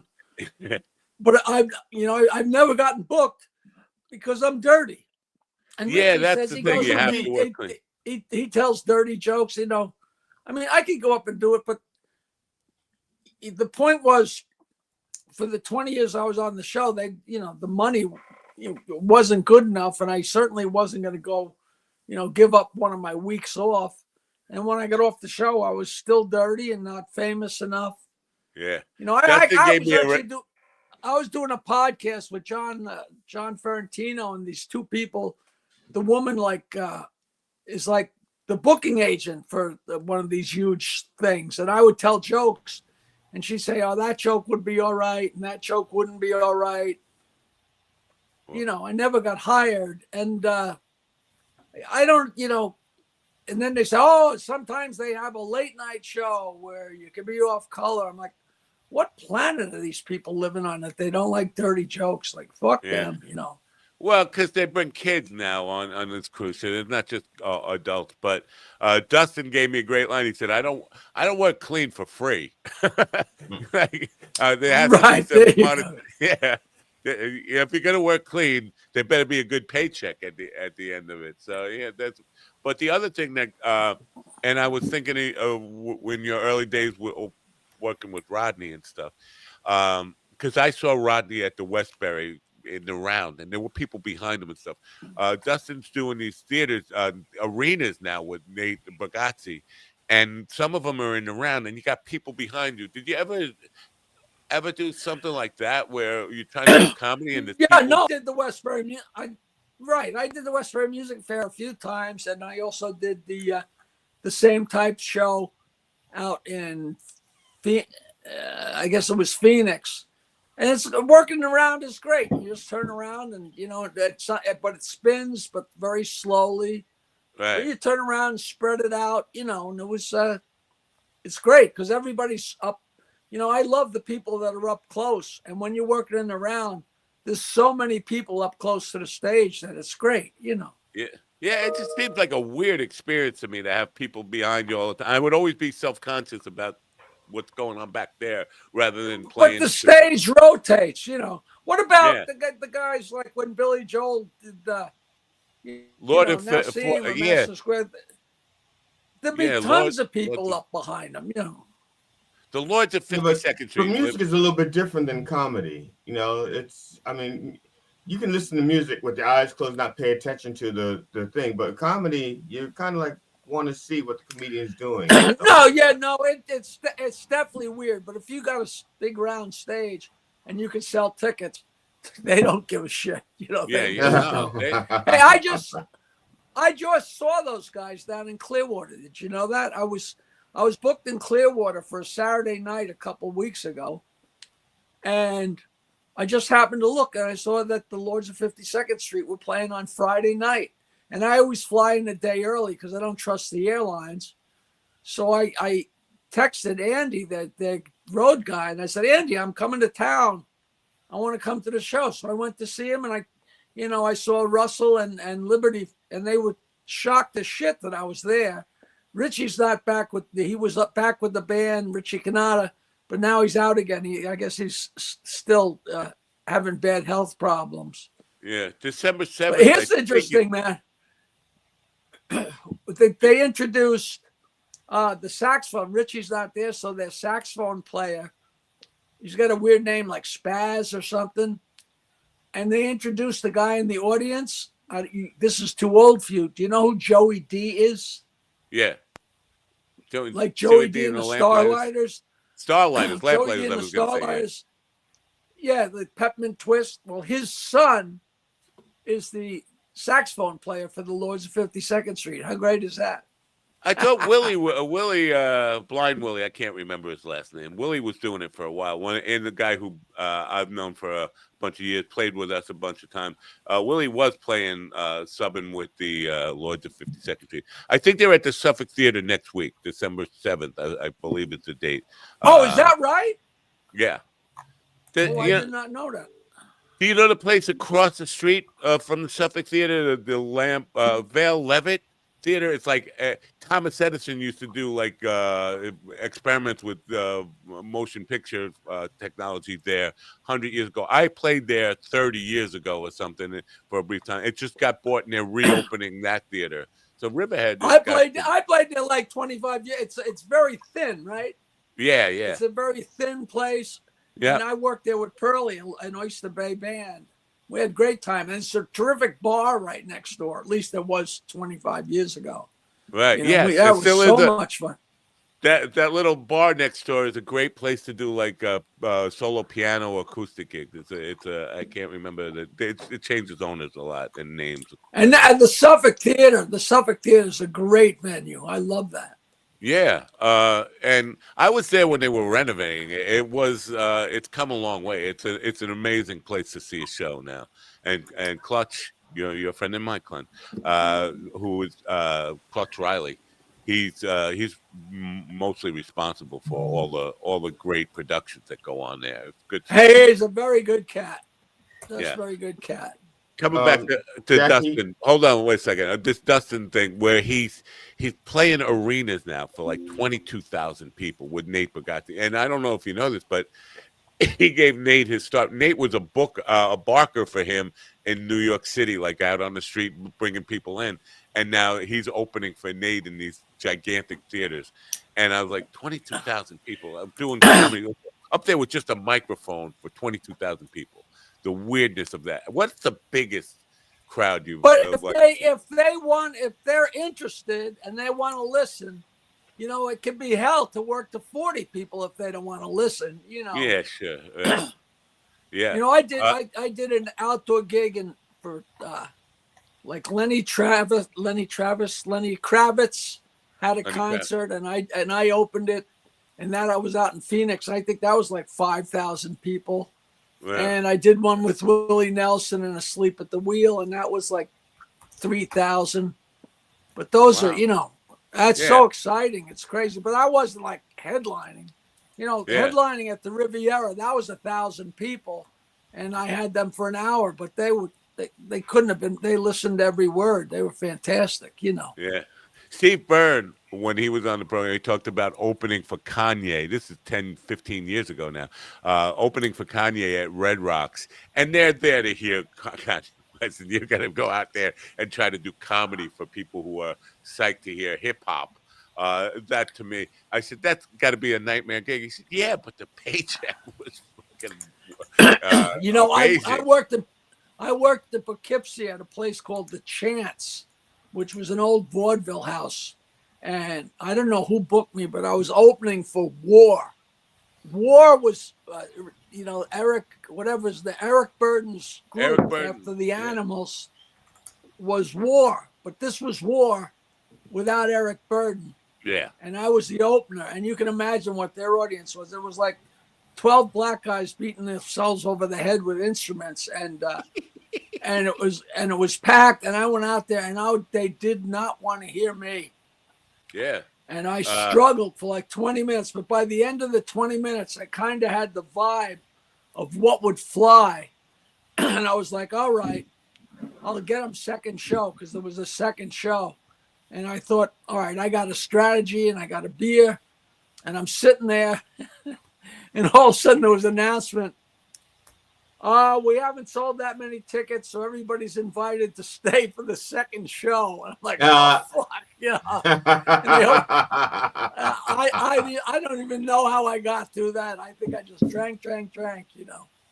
Why do we have this slaptail thing highlighted here? Good morning, Jackie. You guys may not know. I can't. Slaptail, that's John Beavers. Yes. Yeah. He says you're his favorite person, but Jackie is my biggest comedy fan. His wife Swan is doing jokes. I'm supposed to be coaching her, and they're going on the whole premise. Yes, I love her. She's beautiful. They took me to the zoo when I was up there. Take it to the zoo. Take it to the zoo, Rock. Swan says, just want to say hi to my favorite person, Jackie. And you all guys too, yeah. The rest of us also. Hi, sweetheart. When you say you all guys, does that include Ron King? Because he's a mute. I don't know if you know this about Ron. He's a mute. Dean DeWall? Yeah. He's a mute comic. Mr. Tongue's comedy, because they ripped his tongue out. That's why he's Mr. Tongue's comedy. I never say anything. Jesus Christ. I think did you hear that sound? I think my headphones must be. His wife's a ventriloquist. That was not him. That was actually Laura. Yeah. That's so. But the idea of just like a 22,000 seat room for comedy, and he's not the opener. Nate Bargatze, not the headliner. Nate Bargatze's the headliner. They're to see the Nate, but to just be out there in front of 22,000 people, just you and a mic, you can only hear like the first 50 rows maybe, and then the rest. Yeah, you can. It's any place. You can only see the first 5 rows or 10 rows. So, that's who you're playing to. I don't know, and you got to go so slow and wait for the roll about to back and come back, and But it's not just like you said. You look at that paycheck. Yeah. Wow. I mean, I opened for the Statler Brothers in 1987. They had people like Statler Brothers were never that big. They had a yearly thing on their farm, which they played for 87,000 people. And just to look out over that crowd is just like, whoa, fucking crowd. Staggering. It feels like Woodstock. Like, oh, we made it. And Shane Gillis is playing the Link this summer. What Shane Gillis was playing? What? He's playing the Link this summer. Lincoln Financial Field in Philly. Shane Gillis. I don't know. Was he one of the guys who went to Dubai? No. No. He actually he's quoted as saying, "You don't 9/11 your friends." Wow. So he's one. That's why his name is associated with it. He's one of the guys who was critical of it. Yeah. Now this Bill, because I said this before. Shane Gillis he did a couple of open mics at the Harrisburg Comedy Zone. He did a couple of open mics. This is what did he win like a Philadelphia's funniest person or something? Yeah, a while ago, I believe. Yeah, and so it was after that that's when he was doing the open mics at the Comedy Zone. Yeah, the fun fact about that place is that it's always been a shithole for the most part, and he would always trash that place. But he came back for a money grab on Tuesday night for sure. Philadelphia is one of the places that is known to be very hecklish. They have I remember that comedy, I don't know what comedy festival is gigantic. And the thing that Bill Burr can't get away from is when basically they were doing the thing with Opie Anthony Cumia went out there and they were booing him. And then Bill Burr went out there and just beat up the crowd right back to them. And then that tape is still, and every time he does an interview, people want to talk to him about it's a great tape. Yeah. But the Bill Burr thing is kind of, I've been planning on doing this reaction thing forever, and I'm probably never going to do it. But one of the ideas that's good. You don't want me to do it? Don't do it. You don't want me to do it? No. Because I don't. No, it's not a matter of me wanting you to or not to do. I don't give a shit one or the other. I'm just saying for your reputation, you've built a good, solid reputation over the years, and I think you would ruin it by doing a reaction type thing. See, this is my reaction to that. My good reputation. See, and nobody cares. Nobody cares about that reaction. Yeah, I mean, me personally, I would not want to go see a comedy show in a stadium. It's horrible. Yeah, I mean, you might as well sit home and watch it on television, right? Because especially if you're not in one of those first 50 rows, you're watching the big screen, video screen of it. So you might as well sit home and watch it on fucking TV, right? I feel the same way about music, by the way. In music in these gigantic places where you're watching the fucking big 50-foot screen or 100-foot screen. You might as well sit in the other room. When I used to go, back when I used to go to concerts, if I wasn't in the first, let's say 20 rows, I wasn't going because I just don't want to get lost in that sea of nothing. Well, this summer we're going to see the Foo Fighters, and those just because I want to see them while they're still at the top of their game instead of. Yeah, but here's the thing I wanted to bring up about Burr, and why I brought up the reaction thing. One of the ideas I had was to do a reaction of Blind Mike reacting to, because Blind Mike used to be a huge Bill Burr fan, and when he went to do the Riyadh thing, he turned on him, and now he's like totally against him, and because Bill Burr was outspoken about people who were just taking jobs for the paycheck and all that stuff, and then he went and took this big paycheck job to do the thing for the Saudis and came back and was like all apologetic about it, and now all of a sudden Blind Mike hates Bill Burr, and he's like, and my thing is like, I want to say, just get over it, man. Are you gonna say if the guy makes you laugh, it's not funny anymore? Just because, don't make heroes out of people and don't put people on a pedestal. And lastly, don't think anybody is going to live up to principles. People will disappoint you if you just think, oh, this guy's above taking a paycheck. None of us are. Not everybody. Hey, right. If you're in stupid show business, you just don't. Nobody's rich enough to turn down a paycheck. Right. I mean, the people that are rich enough can, but the people that are still working, of course. It's funny when we first put out that flyer about all those guys and girls going over there.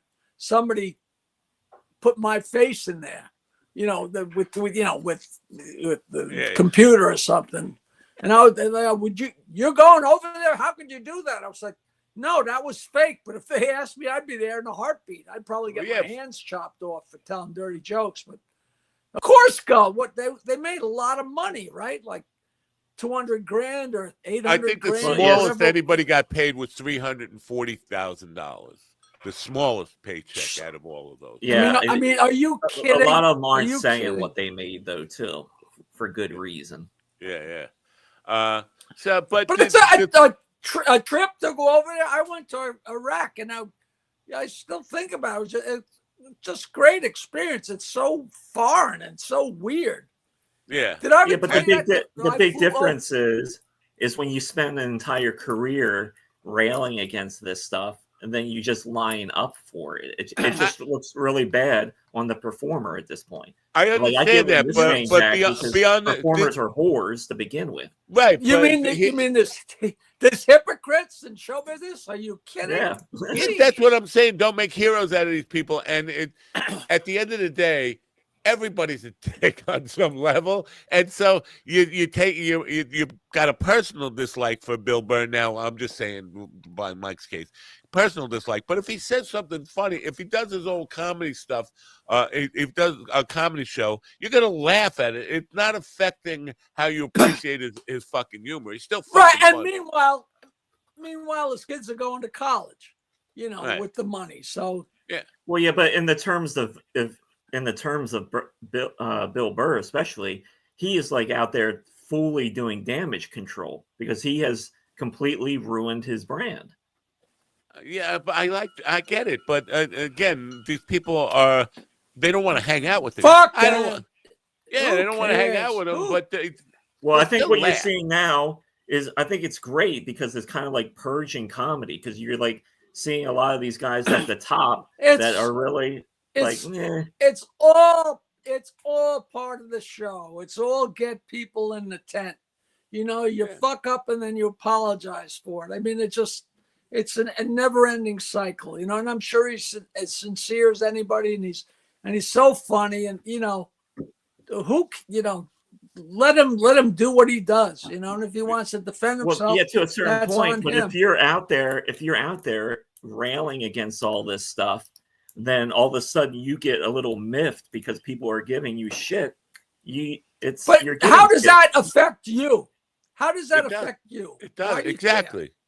It doesn't affect me because now it's obviously affecting him, though. It is affecting him. He should just shut the fuck up, because he is he's using his Monday morning podcast thing just to apologize, or not even apologize. He's not apologizing. He's attacking his fans who are being critical of him. He should just let that go and just continue doing what he's doing. It affects me because now I can. It affects me because now I can never have Bill Burr open for me.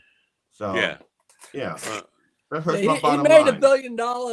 He made $1 billion. He'll make another $1 billion talking about it, and God bless him. You look for niche and you find it.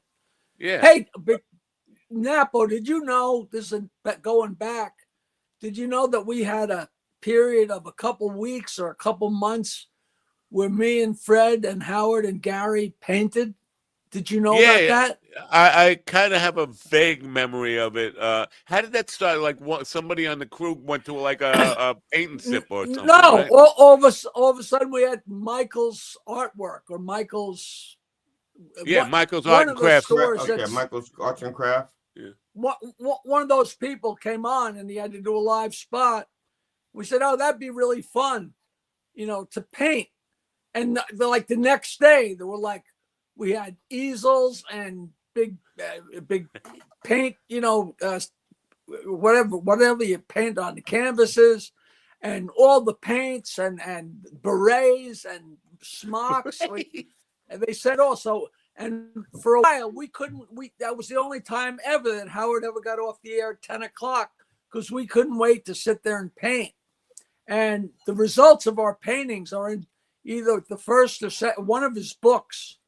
And it was so funny because the shit we painted was hysterical. Like Fred drew a whole thing of Gary walking out of the sea, like the caveman. Oh God, like 5 or 6 different characters. And I painted this monstrous head with almost completely full of teeth. It was Very, very funny. And then a girl posed for us. And we all tried to draw her, and the results are just hysterical. I mean, but the pictures are in the book. It's worth opening the book to read them. It's great. Interesting. Then you don't do it anymore. That was it, and then you just put it down. You didn't. That came and went. I don't know whether there's a couple days. We had no attention span. I think a week, maybe 2 weeks. Wow. Hey, now what? How about the fact that I'm in the Epstein files? How wild! I know. That? I mentioned that. Like, I almost wanted to steal that and like do it with me. That now you didn't. Somebody send that to you, or you did that Epstein file? What happened was I did before I met you. I guess for about 20 years, for the longest time after email happened, I had the Joke Land email list, and anybody I met or anybody contacted me, all the names went on. And I was up to like 20 or 25,000 names. And that was after getting each time you did it. When I finally had the service, I whatever the service was called, I could load in all the jokes in advance. And they would, oh no, that's Twitter. I'm confusing it. But once a month, I would send out an email. It'd say where my gigs were, how to buy my CDs, but 1 billion dirty jokes and kids jokes. It was so long. I can't believe. I look back at the amount of work I did, but I sent it out for like 20 years. But as the time went on, less and less of them would get through because of spam. And people would come up to me and say, Jackie, why'd you stop sending out those emails? I'm like, I never stopped. Well, I haven't gotten one in 2 years. And when that got to be a certain point, I said, you know what? Nobody's getting these anymore. So I just stopped. But it's somewhere along the line, Jeffrey Epstein must have got on that list. Yeah, there it is. Yeah, so I don't know when he joined up, but depending on when he signed up, he got those emails every month for either a couple months or for a year or for 10 years. But it's so hysterical because, they were like 8 pages long each. And that means these people that are going through these emails for Congress or whatever, they got to be seeing these filthy jokes. And I would say, and thank you to John Fugelsang and Jim Kerr and Mark Simone for putting me on the air, which means all their names are in the Epstein files. Guilt by association. Oh, that's a. What happened was, at some point when they broke, somebody or some group put all of those emails online, and you could search. And I got a couple of emails from people that must have searched, under whatever, and came across that. And it says House Subcommittee on the top, which means it's logged in, Right. Yeah. So it's part of your permanent record. Yeah. How goofy is that? I thought it was Photoshop. That's even better that it's real. Wow. The other day I was talking about Ken Burns' American Revolution, and Ron said he was looking forward to Ken Burns doing a history of porn. And then Jenna Jameson's name came up somehow in the conversation. And I thought about you, that picture from Private Parts where you're sitting across, she's completely naked, right? Is that based on a reality or no? Is that was just made up for the movie? She was sitting right next to me. And as she undressed, I was folding her bra and her panties. And that scene took about 2 days to tape, because she slowly but surely undressed, and then Howard had her on the floor. But that was all. There really was a girl that came in naked, and I wasn't there that day because that was NBC, and I was only 1 day a week. But there really was a girl that came in. I guess a couple girls said they were going to come in and get naked, and I think they chickened out. But one girl from Philadelphia actually showed up, this girl Maria Merlino, who was a sweetheart of a girl, and she worked the door at a club in Philadelphia called the Comedy Factory Outlet, and she would work the door in trade, and Clay, the owner, would let her give her stage time. like a lot of people did that. You cooked or you cleaned or you bussed tables, and they give you stage time. Like Pat whatever was a waitress at Catch a Rising Star, and they used to let her get up and sing. Pat, the huge rock and roll star, Yeah. And so they put that in the movie, but so much in the movie was twisted, Yeah. There really was a girl that got naked, but she just came in and took off her fur coat and was naked underneath, that was great. Jenna came on the show so many times, so she was like a pal. I know her, Wow. And, Did you now you're a big memorabilia guy. You got any Jenna Jameson like memorabilia from the movie stuff or no? I just have one of the chairs that she sat on. Well, did you spray it down with Lysol? No, it's funny. When I was out in California, my good friend Amy, she was George Clooney's assistant, and she took me all around Warner Brothers to show me around.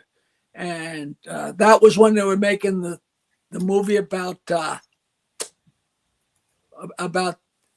what was the movie about the off the coast of Boston? Oh,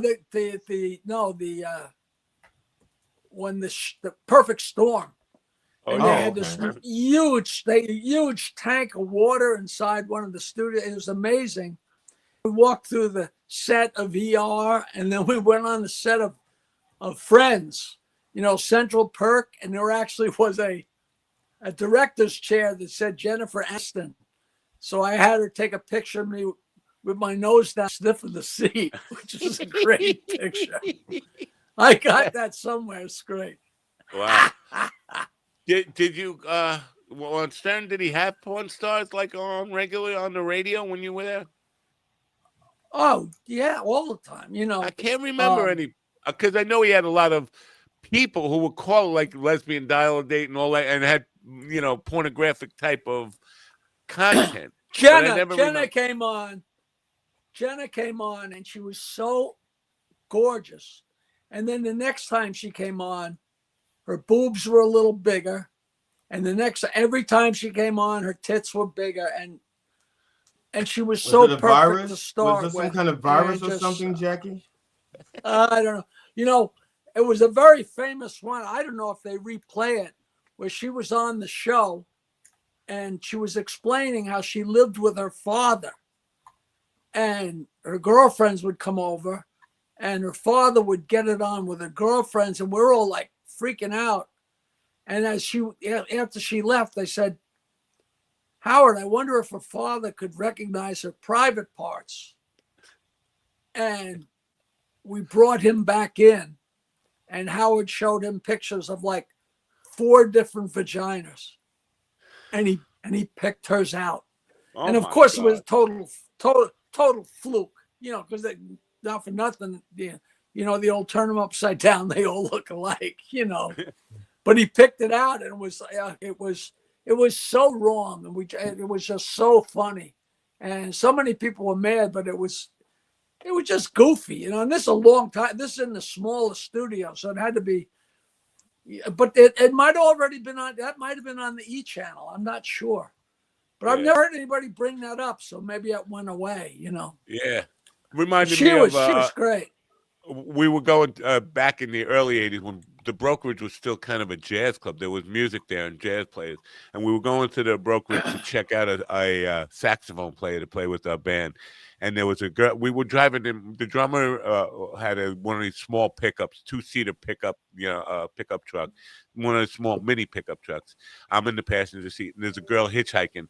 We pick her. We stop, and she says, "I'm just looking for a place with a pool table." This is the time where Jodie Foster had that movie out where she gets raped on a pool table, and this girl she gets in between us, and she starts like gyrating on the stick shift, and like, what's this girl like? She's acting all horny and stuff.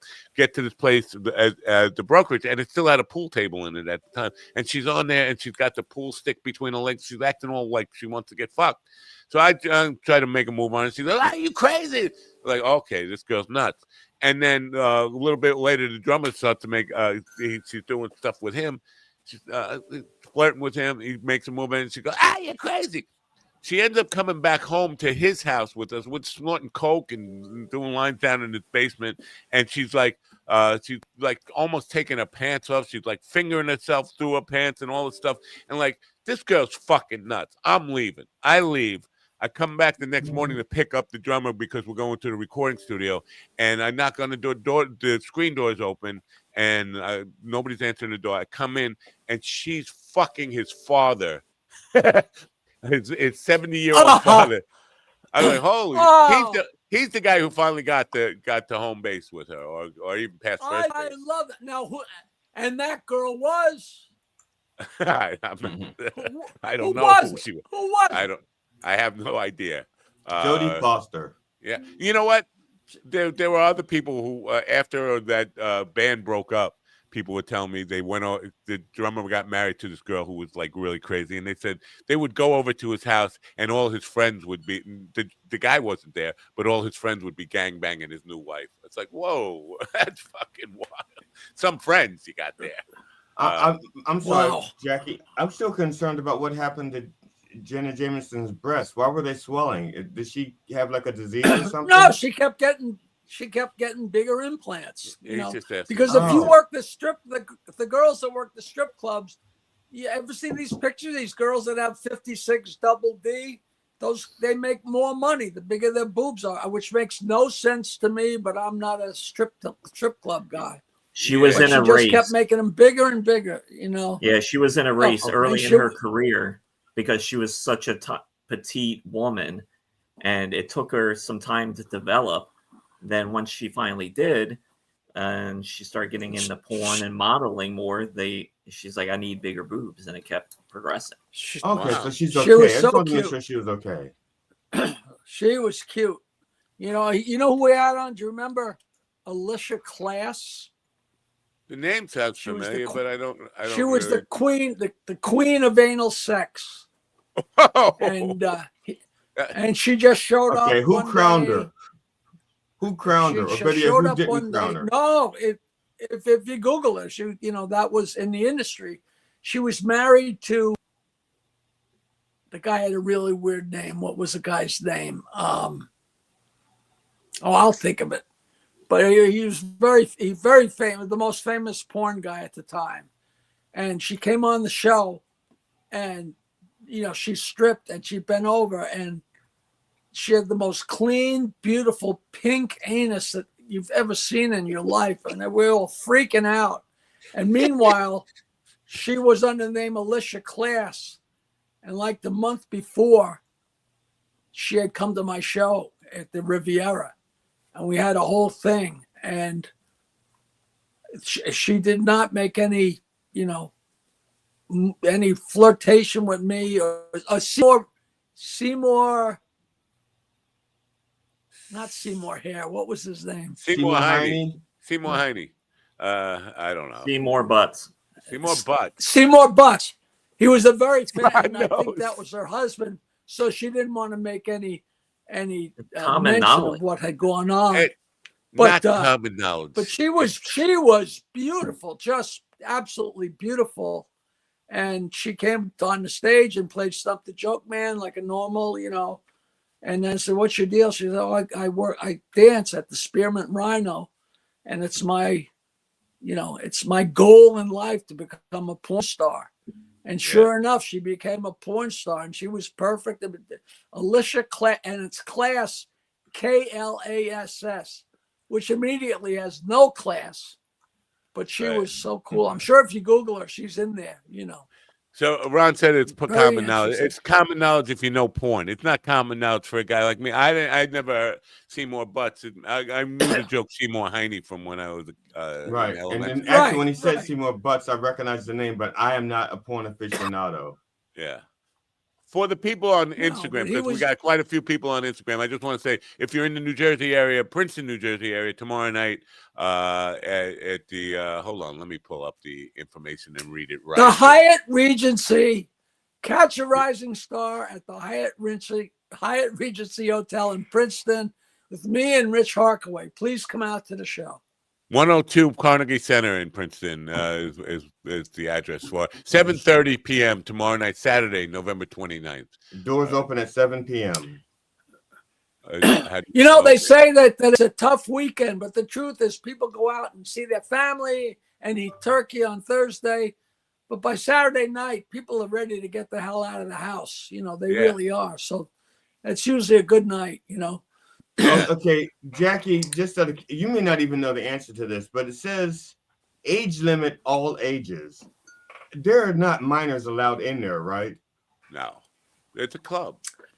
I just think it says age limit all ages, and so that means you can't. It's fine if you're 99 or over. That's what that means. Yeah. All ages. If you want to bring your kid, to see Dirty Jokes, that's on you. You know. I heard my jokes when I was 12 years old. You know. Right. I was gonna say. You know, I mean, I've had that. I've done shows that were supposed to be for adults only, and they look in the first and second row, and there's like a 12, 13-year-old kid there with their parents. My parents didn't have any problem exposing me to like the Red Fox albums and all that kind of stuff. I mean, and those were as dirty as you could get back in the day. That was considered like X-rated almost. Red Fox records back in the day. And now, Jackie, were you familiar with Wild Man Steve? Go ahead, Jackie. Were you familiar with Wild Man Steve? Wild Man Steve. Oh no, I knew of him, but I never met him. I did a show with Red Fox, right? Right. Wait, you did a show? That? No. He had to be pretty old.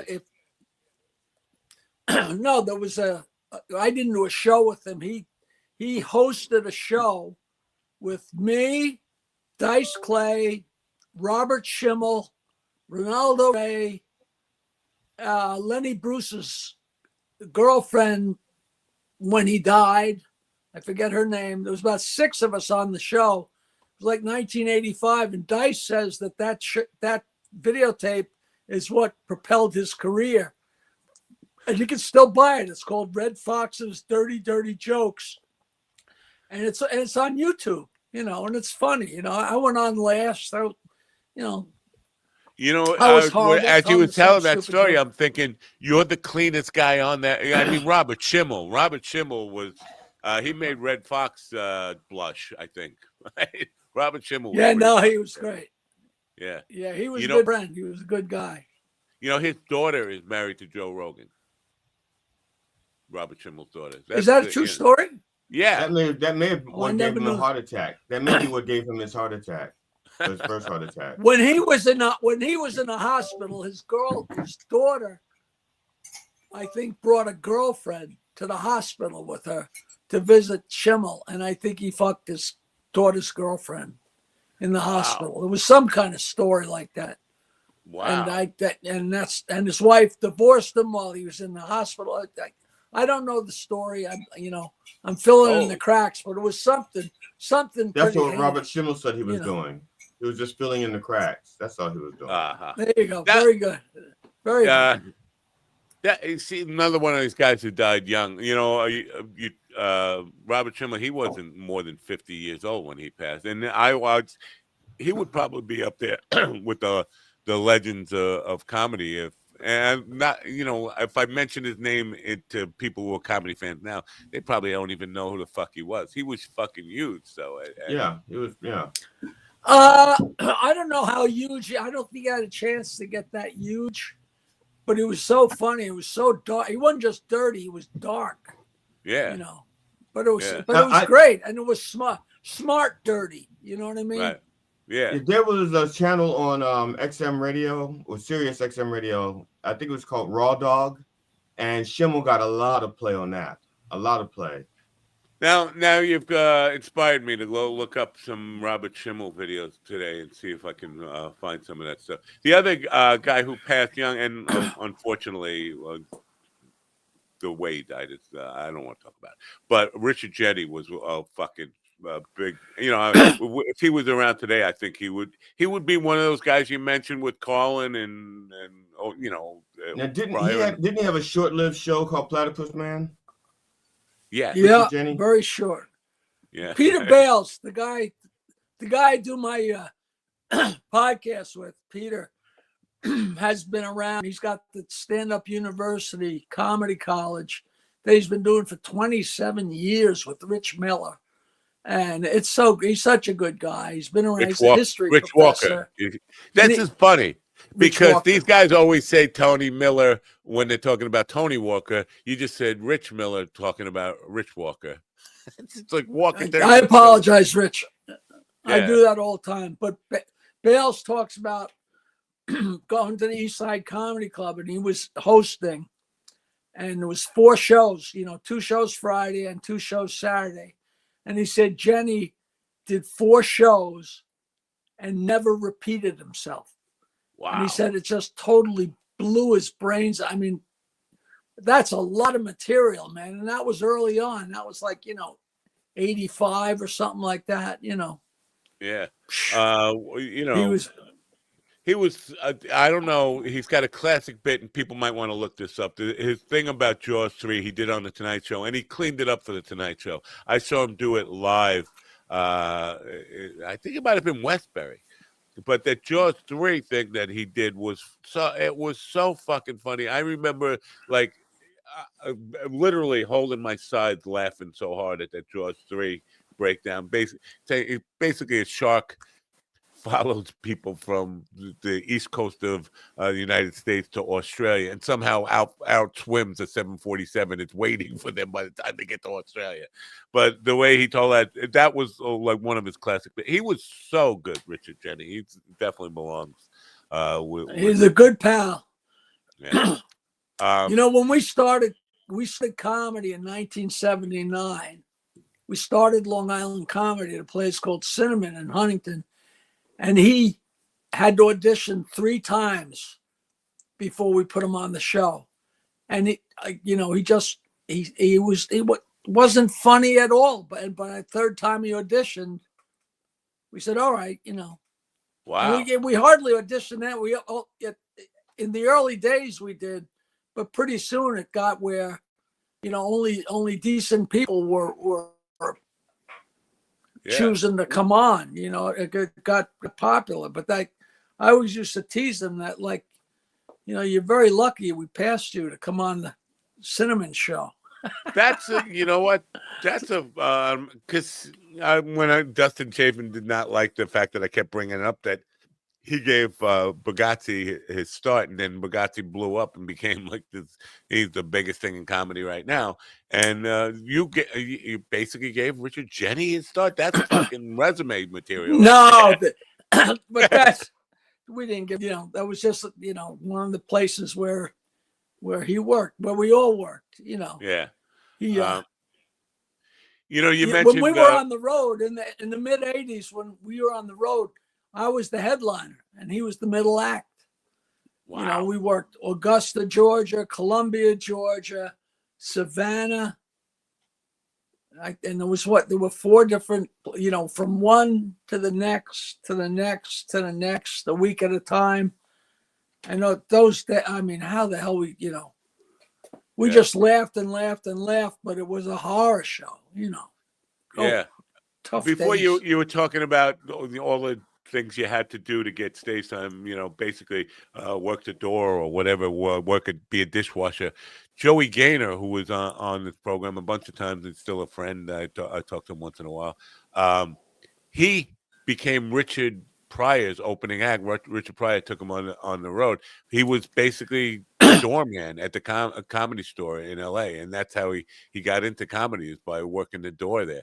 So for young comic wannabes, maybe that's that's a way. Like there's so many of the huge guys in show business that are agents started out in the mailroom at NBC or the mailroom at William Morris. You go into low-level jobs and just work and work and work until there's an opening and you jump in. Joey Gaynor was in Comedy's 30th Dozen. Did you know that? Yeah, I do remember. I remember talking about that. Yes, that was Chris Rock, Bill Hicks, Otto and George, Tim Allen, and me, and Joey Gaynor and Stephen Pearl.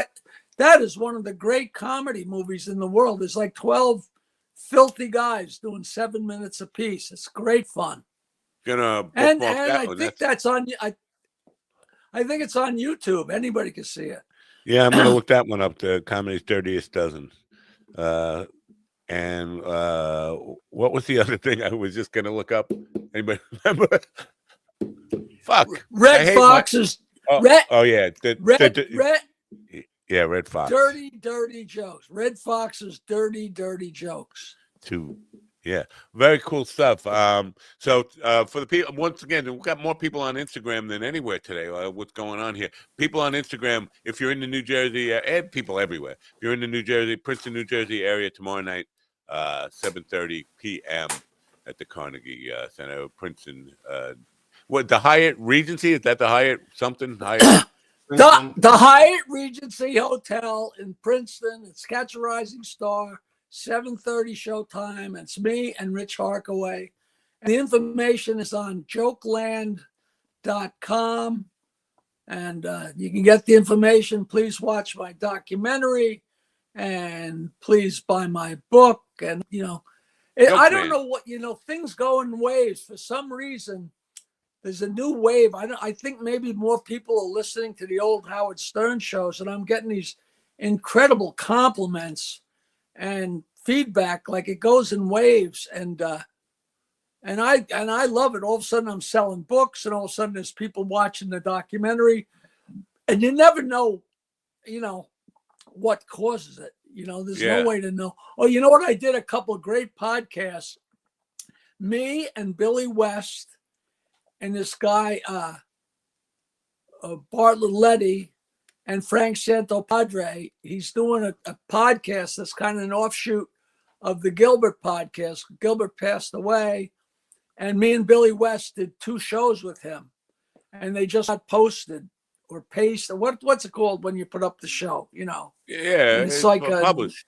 Just published. But I saw that I can't share anything for another day, and I'm gonna get off Twitter, but I'm banned on Twitter again. I'm serving out a Twitter jail thing for telling the guy to smack himself in the head over wanting to kill people. I was inciting violence by telling him to smack himself in the face and call himself stupid, rather than him telling people should be hung. I don't know who was really inciting violence there, but anyway, so I can't share that. The Reverend got a comment about his obituary for Alice Wong. She was a disabilities advocate, and the guy goes, and I got banned. He says that I should be banned. The Reverend should be banned. He got banned, but the Reverend should be banned for what he said about Alice Wong. What did he say about her? He said the Reverend should be banned, not him. But what did the Reverend say about her that he should be banned? Basically he just made reference. I can't remember. It was just his regular. She died. She died.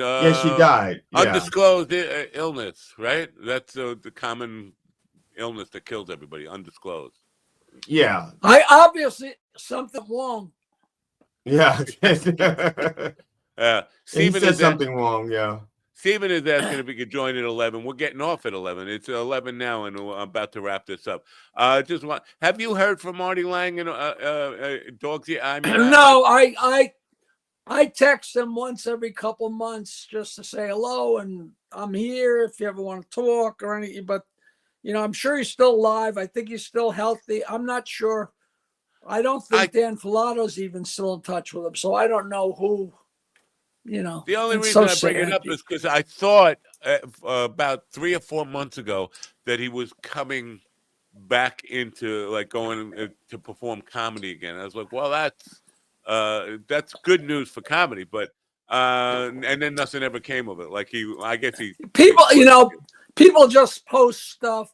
There were so many posts after that shooting in Washington.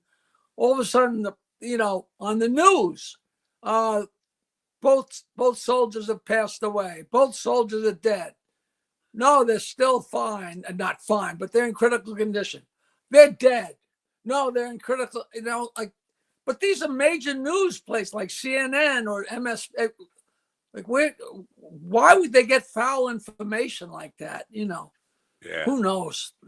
You can't trust anything. Just sick if of all of a sudden if all of a sudden I disappear, that's because I got like 2% left power here. I can't plug in my power thing and my headphones at the same time because it's the same outlet. I don't know who designed this piece of it. No worries. We're ending this program right here, right now. I just want to tell people again, Princeton, New Jersey, tomorrow night, 7:30. You guys got anything this weekend, GD or Ron? You guys? Well, I want to go ahead, Ron. You plug first. That's good. You're muted, Ron. But that's a nice plug. It doesn't matter. Who gives a fuck? It doesn't matter who gives a fuck. What makes us laugh is we've got 5 episodes up on everywhere you can get your podcasts. You're dropping them too fast. Can I just say that? Because you just dropped the first one episode. No, we didn't we dropped the first one 5 weeks ago. We're dropping one a week. Has it been 5 weeks? I don't know. Or maybe 4 weeks. Yeah, it's been a bit. It's been a month. All right. Maybe my time perception is up. Technically, they dropped on Tuesday mornings. They drop them Monday night, midnight, which is Tuesday morning. All right. So we drop them every Tuesday. All right. Napo, here's my final offer. Napo, you come do my podcast in Massapequa, which can't be, maybe that's far, but it's not.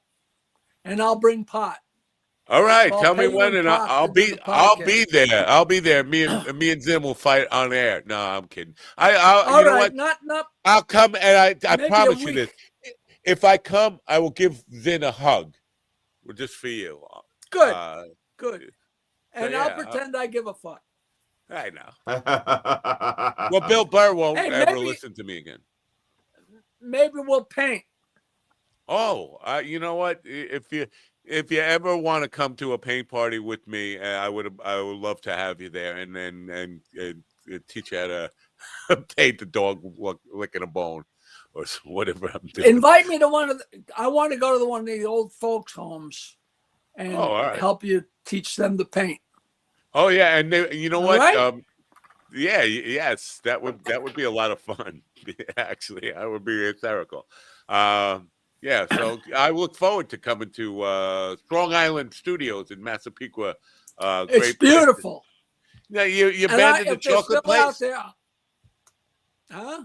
Yeah. The chocolate. You were doing it like happened. Yeah. We have no idea what happened with that guy. We're still trying to find out. I want to say goodbye to Swan. I love you, Swan and John Beaver. Thanks to you, I got to go to Grand Rapids. I went to Grand Rapids. An old friend from college showed up. We've been in communication and talking about people from 60 years ago. You opened up a whole world for me, so I owe you. All right. Well, thanks for being here. Everybody have a great day. Black Friday. Go out and spend some money online. Cyber Week next week. Buy everything in the Mind Dog merch store. And if you're around Princeton tomorrow night, if you're anywhere near New Jersey, go to Princeton. Yes. Yeah. Happy holidays. I'll see you guys later. All right, bye for now. Don't forget to turn on your radio. Bye for now.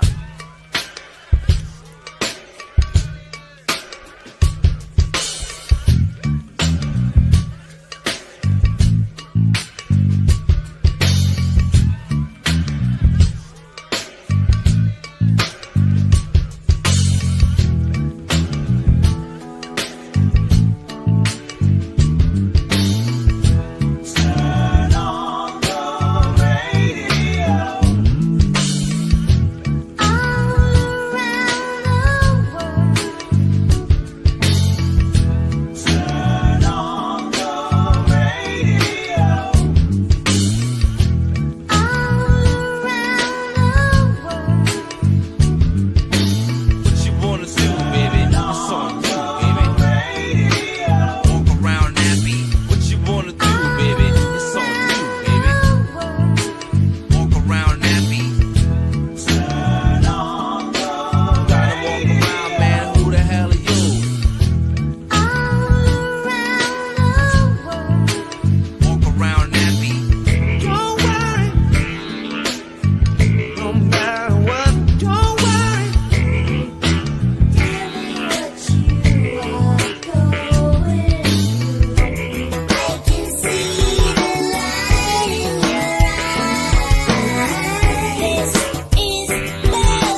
Listen to me, listen to me, listen to me now.